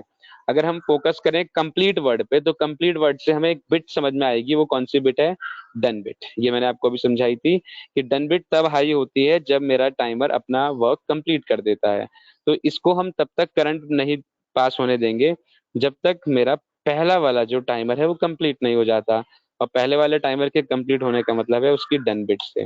ठीक, ये जैसे यहाँ पे ये आउटपुट ऑन होगा, ये जैसे ही आउटपुट ऑन होगा ये क्या करेगा, ओके मैंने कुछ गलत कर दिया, इसको एड्रेस में 2 दे रहा हूँ क्योंकि ये मोटर 2 असाइन हो गया है। ठीक है, और ये सिंबल हटा देते हैं, सेम एड्रेस असाइन हो गया था अभी। ठीक है, दो मोटर है, एक 0 पे कनेक्टेड है, एक 2 पे कनेक्टेड है और स्टार्ट स्टॉप लॉजिक 1 पे कनेक्टेड है। जब मैं ये बटन प्रेस करूंगा तो इस बटन के प्रेस करने से ये आउटपुट हाई होगा, इस आउटपुट से ये टाइमर चलेगा और ये टाइमर जब कंप्लीट होगा, क्योंकि करंट इसको भी मिलेगा, इस आउटपुट से करंट दोनों टाइमर के पास जाएगा, लेकिन इसके पास तो प्रॉपर पहुंचेगा, इसके पास तब पहुंचेगा जब ये आने देगा बीच में से, और ये तब तक नहीं आने देगा जब तक ये कंप्लीट नहीं हो जाता, क्योंकि जैसे ही ये कंप्लीट होगा तब ये बिट हाई होगी और जब ये हाई होगी तभी करंट पास होगा। इसलिए ये टाइमर डिपेंडेंट है इस डन बिट पे और ये डन बिट डिपेंडेंट है इस टाइमर पे। तो ये प्रॉब्लम सॉल्व हो गई कि हम दो टाइमर्स को पैरेलल में कनेक्ट कर सकते हैं, और कनेक्ट कैसे कर सकते हैं वो भी समझ में आ गया। अब हमारे पास प्रॉब्लम आई थी कि हमें पहले फर्स्ट चलाना है, फिर सेकंड चलाना है और ऑटोमेटिक चलनी चाहिए। तो मैंने जो दूसरा टाइमर लिया उसकी टीटी बिट से सेकंड आउटपुट लगाया। जब ये टाइमर चलेगा तो इसकी इस बिट से ये आउटपुट मिलेगा, पहली मोटर ऑन हो जाएगी। और उसके बाद जब सेकंड टाइमर चलेगा तो उसकी बिट से हमारी सेकंड मोटर ऑन हो जाएगी। तो प्रॉब्लम तो सॉल्व हो गई, एक के बाद दोनों चल रही हैं। अब जब एक चल रही है तो दूसरी नहीं चल रही है, ठीक है, क्योंकि एक टाइम पे एक ही टाइमर चल रहा है, इसलिए एक टाइम पे एक ही टीटी बिट हाई होगी दोनों में से। पहले इतना देखते हैं, अभी रिपीट करने वाला केस नहीं आया, ठीक है। मैंने बोला था ना फर्स्ट टाइम खुद ऑन करना पड़ेगा, तो फर्स्ट टाइम तो मैं खुद ऑन करके दिखा रहा हूँ आपको। ये मैंने खुद से ऑन किया, प्रेस किया बटन। जैसे ही मैंने बटन प्रेस किया, पहले फर्स्ट मोटर चल रही है 5 सेकंड्स के लिए, और उसके बाद सेकंड मोटर चलेगी अब 5 सेकंड्स के लिए, उसके बाद ये प्रोसेस रुक जाएगा, ठीक है। अब मैं चाहता हूं कि इसके बाद ये प्रोसेस खुद से होता रहे। अगर हम इसके लिए एक एग्जांपल की बात करें तो हम चलते हैं कहाँ पे, हम सीधे चलते हैं ट्रैफिक लाइट्स पे। अगर हम ट्रैफिक लाइट की बात करें तो आपने कई बार ऐसा देखा होगा कि नॉर्मली ट्रैफिक चल रहा है कि पहले फर्स्ट लेन ग्रीन हो रही है, फिर सेकंड लेन ग्रीन हो रही है, फिर थर्ड लेन ग्रीन हो रही है, फिर फोर्थ लेन ग्रीन हो रही है, ठीक है। उसके बाद हमने देखा है कि कभी कभी ऐसा होता है कि ट्रैफिक बहुत ज्यादा हो जाता है तो वो ट्रैफिक लाइट्स को बंद कर देते हैं और मैनुअली जो भी ट्रैफिक इंस्पेक्टर है या जो भी वहाँ पे अपॉइंटेड है वो पर्सन मैनुअली उस पूरे ट्रैफिक को कंट्रोल करता है। तो वो कहीं ना कहीं एक मैनुअल इनपुट प्रेस करके आता है किसको ऑफ करने के लिए, उस ट्रैफिक लाइट को ऑफ करने के लिए। कई बार हमने ऐसा भी देखा है कि सिर्फ येलो लाइट ब्लिंक करती रहती है जब मॉर्निंग 8 o'clock के बाद, सॉरी 8 o'clock से पहले और इवनिंग 8 o'clock के बाद जनरली ऐसा होता है कि सिर्फ येलो लाइट ब्लिंक करती रहती है। तो कहीं ना कहीं वो फिर से एक बार मैनुअल इनपुट प्रेस करके आता होगा so that yellow light automatically blink करती रहे, ठीक है। अब एक बार तो इनपुट हमें चाहिए ही चाहिए, इस बात से ये समझ में आया। अब जो ये प्रोसेस रिपीट होना है वो हम कैसे समझेंगे। सपोज कि पहले फर्स्ट लेन ग्रीन हुई, फिर सेकंड लेन ग्रीन हुई, फिर थर्ड लेन ग्रीन हुई, फिर फोर्थ लेन ग्रीन हुई। अब जो वो ट्रैफिक इंस्पेक्टर है जिसने उस प्रोसेस को स्टार्ट किया था वो बार बार तो प्रेस नहीं करेगा कि जब चारों लेन ग्रीन हो गई फिर प्रेस करेगा, फिर फर्स्ट होगी, फिर सेकंड, फिर थर्ड, फिर फोर्थ, वो फिर प्रेस करेगा। तो ये तो फिजिबल नहीं है। इस प्रोग्राम में क्या हो रहा होगा, पहले फर्स्ट लेन ग्रीन होगी, फिर सेकंड ग्रीन होगी, उस पहले पहले वो ऑन करेगा ट्रैफिक इंस्पेक्टर, फिर फर्स्ट लेन ग्रीन होगी, फिर सेकंड, फिर थर्ड, फिर फोर्थ, और फिर ये प्रोसेस ऑटोमेटिकली रिपीट होना स्टार्ट हो जाएगा। तो ऑटोमेटिक ही रिपीट हमें कराना है, एक बार हम ऑन करते हैं और उसके बाद ये प्रोसेस अपने आप से चलने लगे, खुद से ऑन होने लगे, तो उसके लिए हम क्या कर सकते हैं, इस पूरे प्रोसेस को रीसेट कर सकते हैं। रिपीट कराने का मतलब है रीसेट करना। जो टाइमर हमारे ऑलरेडी चल चुके हैं जब तक वो वापस जीरो पे नहीं आएंगे तब तक ये रीसेट नहीं हो पाएगा। तो टाइमर को वापस जीरो पे लेके आना बहुत जरूरी है। अब टाइमर को जीरो पे कैसे लेके आए, उसके लिए टाइमर की हमें एक और बिट मिलती है। जैसे दो बिट मैंने आपको बता दी है, टीटी डन, और थर्ड बिट है मैंने बोला था एक और बिट है वो आगे रीसेट, ठीक है। रीसेट बिट जो है हमारी वो आउटपुट साइड पे यूज होती है। जिस भी टाइमर को रीसेट करना है उसका एड्रेस हम असाइन कर देते हैं। पहले देखते हैं बिट मिलेगी कहाँ से। ये बिट हमें मिलेगी जहां से हमने टाइमर मिल लिया था, टाइमर हमने यूज किया था टाइमर काउंटर से। ये है T on, T of, RTO, on time, of time, retentive time, counter up, counter down, ये आ गया हमारा रीसेट, ठीक है। रीसेट पे क्लिक कर दिया, ये लगा दिया मैंने इस पे एड्रेस किसका, पहले टाइमर का, क्योंकि मुझे पहले टाइमर को रीसेट करना है। करना तो मुझे दूसरे को भी है पर मैं अभी सिर्फ पहले को कर रहा हूँ। स्टेप बाय स्टेप पढ़ेंगे प्रोग्राम तो ज्यादा अच्छे से समझ में आएगा। अब इसे मुझे रीसेट कब करना है, तब रीसेट करना है जब दूसरा आउटपुट पूरा हो जाए। दूसरा आउटपुट कब कंप्लीट होगा, जब सेकंड टाइमर कंप्लीट होगा। और सेकंड टाइमर कंप्लीट होगा यानी कि जब ये आउटपुट कंप्लीट हो जाए तब मुझे रीसेट करना है, और ये तब कंप्लीट होगा जब सेकंड टाइमर कंप्लीट होगा। और सेकंड टाइमर तब कंप्लीट होगा जब इसकी डन बिट हाई होगी, जब ये बताएगी डन बिट कि मेरा प्रोसेस कंप्लीट हो चुका है। तो एक काम करते हैं, इसकी डन बिट के थ्रू हम पहले टाइमर को रीसेट कर देते हैं। तो T4:1 की डन बिट से मैंने अपने पहले टाइमर को रीसेट कर दिया, ठीक है।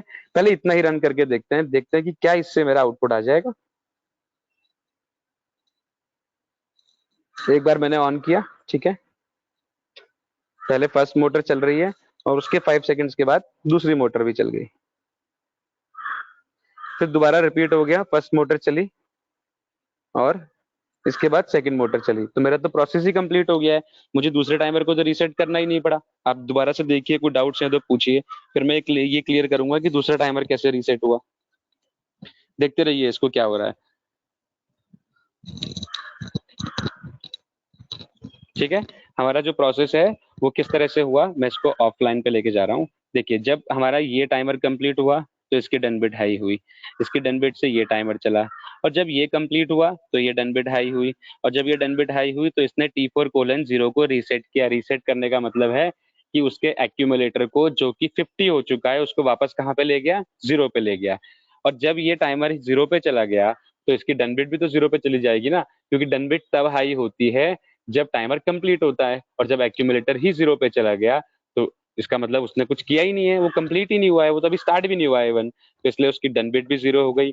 और डन बिट अगर 0 हुई तो जो भी यहाँ से करंट पास हो रहा था वो करंट ब्लॉक हो गया, और करंट के ब्लॉक होने से ये वाला टाइमर भी रीसेट टू 0 हो गया। यानी कि हमें सिर्फ एक ही टाइमर को रीसेट करने की जरूरत है, बार बार दोनों टाइमर्स को रीसेट करने की जरूरत नहीं है, क्योंकि एक ही टाइमर से दूसरा वाला टाइमर भी कनेक्टेड है। अब जब ये 0 हुआ तो इसकी डन बिट भी 0 हो गई, और इसकी डन बिट भी 0 हो गई, तो रीसेट बिट भी 0 हो गई। अगर रीसेट बिट 1 रहती, यानी कि वो हाई रहती परमानेंटली, तो वो कभी भी दोबारा नहीं चलने देती। रीसेट बिट का भी 0 होना बहुत जरूरी है, और रीसेट बिट खुद को ही रीसेट कर रही है अगर आप लॉजिकली देखें तो। इस टाइमर के कंप्लीट होने से done bit high, done bit से टाइमर रीसेट, टाइमर रीसेट होने से इसका एक्यूमुलेटर 0, इससे इसकी डन बिट 0, डन बिट से ये टाइमर 0, टाइमर 0 तो डन बिट 0, डन बिट 0 तो रीसेट बिट 0। अब टाइमर तो रीसेट हो गया, लेकिन रीस्टार्ट क्यों हुआ, ये दोबारा क्यों चला, क्योंकि आपने जो एक बार मैनुअल इनपुट प्रेस किया था ना, वो होल्ड हो गया था। ठीक है, और जब वो होल्ड हो गया था तो उसने दोबारा करंट, वो तो करंट पास कर ही रहा है कंटिन्यूअसली। पहले टाइमर इसलिए रुक गया था क्योंकि वो अपनी मैक्सिमम वैल्यू 50 को अचीव कर चुका था, और अभी वो वापस 0 पे आ गया, रीसेट हो गया। तो उसने उसको दिखा कि जब टाइमर चला ही नहीं है, तो फिर से उसने टाइमर को चला दिया। तो that is the process of reset and restart. तो अब आपको आपका क्वेश्चन बिल्कुल क्लियर हो गया होगा कि अगर मुझे उसको ऑन ऑटोमेटिक करना है तो वो मैं कैसे ऑटोमेटिकली उसको ऑन कर सकता हूँ। मुझे अपने प्रोसेस को क्या करना होगा, रीसेट करना होगा। मैंने बोला मॉर्निंग 10 o'clock पे ऑन होगा, 5 o'clock पे ऑफ होगा। सपोज बीच में जो आ रहा हमारा 8 आवर्स का गैप आ रहा है, तो हमने इन 8 आवर्स के गैप का डिले लिया, 10 o'clock पे ऑन करके 5 o'clock पे ऑफ कर दिया। ये हो गया पहला टाइमर 8 आवर्स का। अब जो दूसरा टाइमर हम लगाएंगे वो कितने आवर्स का लगाएंगे, कितना टाइम बचेगा दोनों के बीच में, 5 to 10, इवनिंग 5 to 10, क्योंकि अब नेक्स्ट डे ऑन करना है उसको वापस। तो अब हमारा एक और टाइमर यहाँ पे अप्लाई होगा 16 आवर्स का। 16 आवर्स के बाद दोबारा से उस टाइमर को वो रीसेट कराएगा, और जैसे रीसेट होगा मेरा प्रोसेस ऑटोमेटिकली ऑन हो जाएगा। Right, now tell me if there is any doubt. Abhinav and Hajib Ali, आपके डाउट क्लियर हो गए?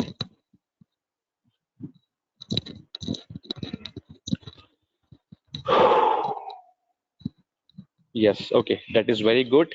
ठीक है, अच्छा, एक मैंने एग्जांपल अभी जो दिया था आपको, वो मैंने एग्जांपल दिया था ट्रैफिक लाइट का, जिसमें मैंने बोला कि मॉर्निंग 8 o'clock पे जैसे वो बटन प्रेस करता है कि कभी नॉर्मल ट्रैफिक चल रहा है, कभी येलो लाइट ब्लिंक कर रही है, कभी ऑफ हो रहा है। तो इसके लिए हम एक क्लॉक का भी यूज कर सकते हैं जो रियल टाइम क्लॉक होती है। ये तो टाइमर क्या है, एक टाइप का डिले है, एक होती है क्लॉक। ठीक है, मैं अभी आपको वो नहीं बताऊंगा क्योंकि वो थोड़ा सा हाई लेवल की प्रोग्रामिंग है, उससे पहले आपको काफी कुछ सीखने की जरूरत है। वो मैं आपको सिर्फ बता देता हूँ, मतलब एक्सप्लेन कर देता हूँ, मैं आपको प्रैक्टिकली नहीं करके दिखाऊंगा अभी। ठीक है, उस क्लॉक में क्या होता है, वो रियल टाइम क्लॉक के बेस पे काम करती है। उसमें हम रियल टाइम क्लॉक से कनेक्ट कर सकते हैं, मतलब कि जब सुबह 10 बजेंगे तो अपना प्रोसेस ऑन हो जाएगा, और शाम के 5 बजेंगे तो अपना प्रोसेस ऑफ हो जाएगा। फिर आपको डिले बताने की जरूरत नहीं है, उसमें टाइम बताने की जरूरत है, किस टाइम ऑन करना है 10 o'clock पे, किस टाइम ऑफ करना है 5 o'clock पे। तो आप रियल टाइम क्लॉक के थ्रू बता सकते हैं।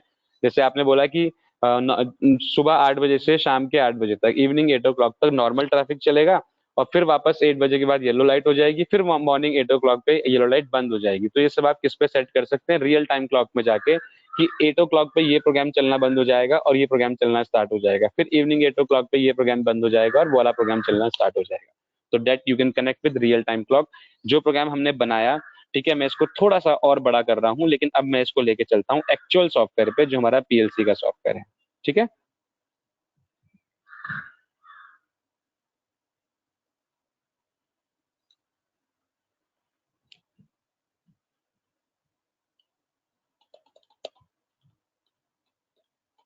सेम प्रोग्राम बना रहा हूँ मैं फटाफट से, ठीक है। कोई डाउट्स होंगे तो आप मेरे से पूछ लेना। और अगर आप चाहें तो आपकी चॉइस है, आप गूगल करके आ सकते हैं जितना टाइम आपके पास है। आप कोई भी डाउट गूगल से भी निकाल के लाएंगे, उसका आंसर आपको मैं डेफिनेटली दूंगा।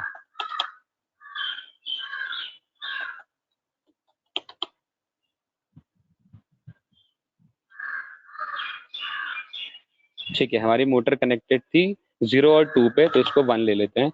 नहीं, हम पीएलसी के साथ काम कर रहे हैं, तो मैं एक ग्रीन ले रहा हूँ और एक रेड, ठीक है, ताकि कंफ्यूजन ना हो, क्योंकि ग्रीन जो ब्लू कलर हमें दिखाई नहीं दे रहा है वीडियो में। इसको वापस 0 ही कर लेते हैं।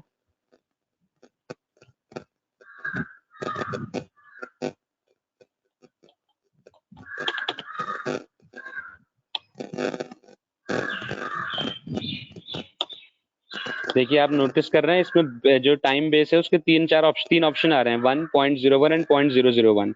मतलब हमारा फॉर्मूला अब चेंज हो गया है। हमारा फॉर्मूला जो था वो ये था, timer timing equals to time base into P, और टाइम बेस यहाँ पे 0.1 था, तो मैं इसको 1 कर दे रहा हूँ, क्योंकि 1 से मल्टीप्लाई हो रहा है। और 1 से मल्टीप्लाई करना है तो इतना कुछ सोचने की जरूरत ही नहीं है, जितना डिले चाहिए सीधे सीधे उतना हमें टाइप कर देना है, ठीक है। ये टाइम बेस के ऑप्शन सिमुलेटर में नहीं थे, लेकिन एक्चुअल सॉफ्टवेयर में मिलेंगे आपको पीएलसी के। और एक्चुअल सॉफ्टवेयर ये है जिसमें 3 ऑप्शन मिल रहे हैं, ठीक है। पर यहाँ नहीं मिल रहे हैं। वापस देखें, यहाँ पे क्लिक कर रहा हूँ मैं, ऑफलाइन चला गया, मैंने यहाँ क्लिक किया, कुछ नहीं हो रहा है, ठीक, मतलब वहाँ ऑप्शंस नहीं है, ठीक है। एक टाइमर लग गया, प्रीसेट ले लिया मैंने, 1 सेकंड चला रहा हूँ मैं, ठीक है। और एक और टाइमर ले लिया, done bit of last timer, then again 1 timer,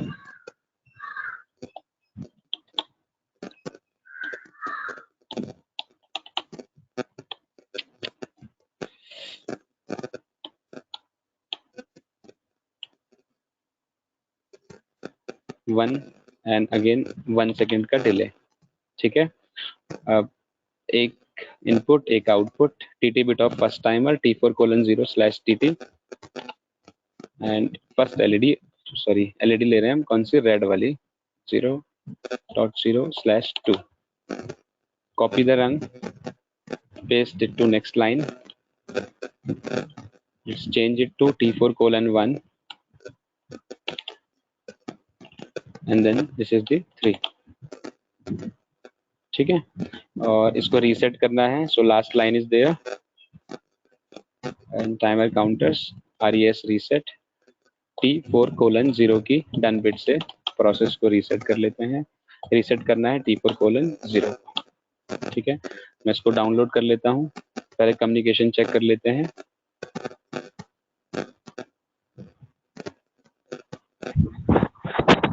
sir last line में T4:1 का डन लेंगे ना? मैंने गलत लिया क्या? यस, ठीक है।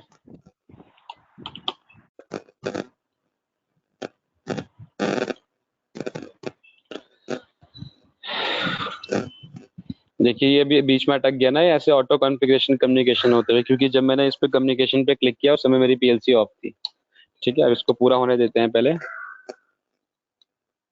जब तक ये एरर शो नहीं करेगा मैं नेक्स्ट टाइम इसको कम्युनिकेट नहीं कर पाऊंगा, तो इसका एरर आने देते हैं, पहले वेट कर लेते हैं थोड़ा सा।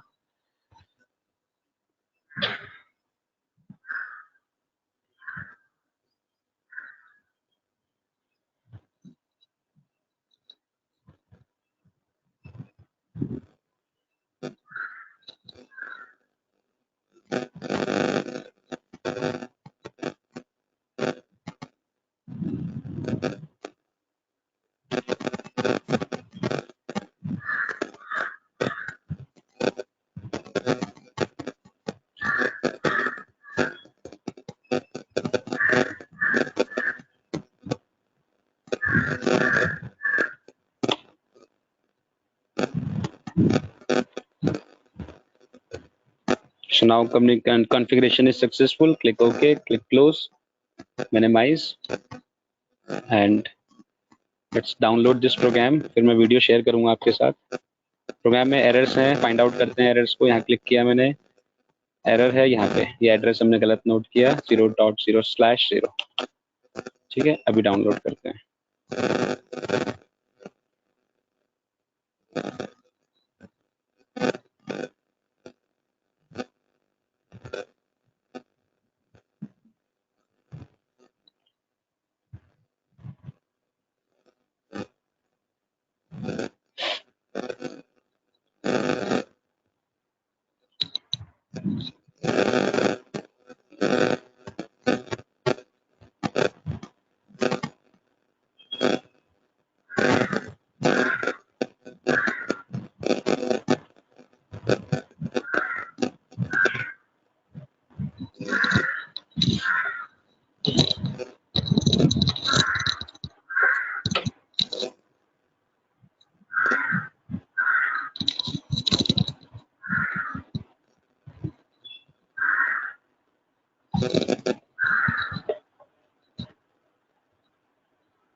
थोड़ा सा वेट कर लीजिए, ठीक है। वो प्रोग्राम बंद हो गया है, मतलब फोर्सफुली मैंने बंद कर दिया अभी।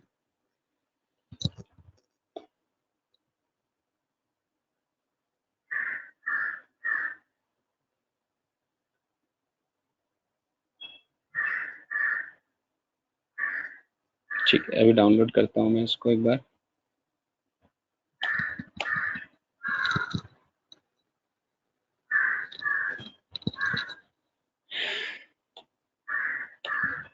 ठीक है, मैं प्रोसेस को स्टार्ट कर रहा हूँ। मैंने इस बटन से स्टार्ट किया, आपको एलईडी ऑन दिख रहेंगी 1 सेकंड के बाद आप देख सकते हैं अपने हार्डवेयर पे। शो हो रहा है आप लोग को?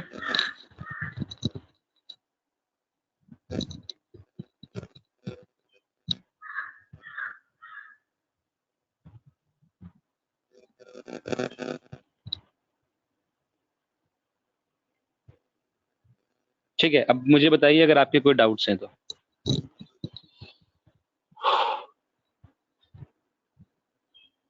ठीक है, ऐसे ही हम मल्टीपल आउटपुट्स ले सकते हैं। इट इज नॉट मैंडेटरी कि हम ओनली 2 आउटपुट्स लें, 2 टाइमर्स लें। जितने आउटपुट्स आपको रिक्वायर्ड हैं उतने आउटपुट्स आप ले सकते हैं, बट अभी लिमिटेशन है, only we have 4 outputs. PLC के अकॉर्डिंग 4 आउटपुट्स ले सकते हैं, बट अकॉर्डिंग टू सिमुलेशन हमारे पास कोई लिमिटेशन नहीं है।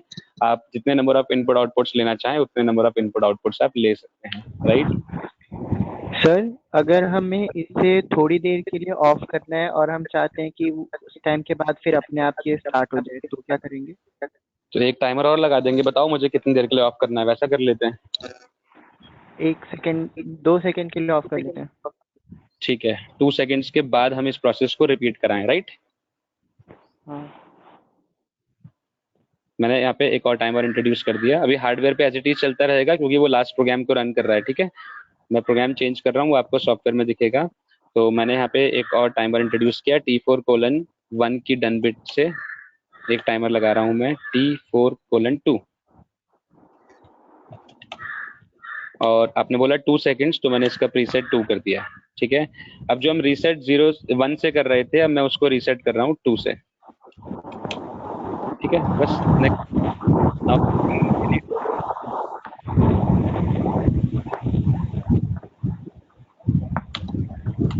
मैंने प्रोग्राम चेंज कर दिया। लास्ट प्रोग्राम मेरे हार्डवेयर में आपको दिख रहा है कि बंद हो गया है। वापस रन मोड पे आ गए, ठीक है। स्टार्ट किया प्रोसेस को। फर्स्ट एलईडी ऑन है, सेकंड एलईडी ऑन है। Let's wait for 2 second. 1 2 LED, second 1 2, right. Abhinav, clear? Yes sir. Okay, any other doubt to anyone?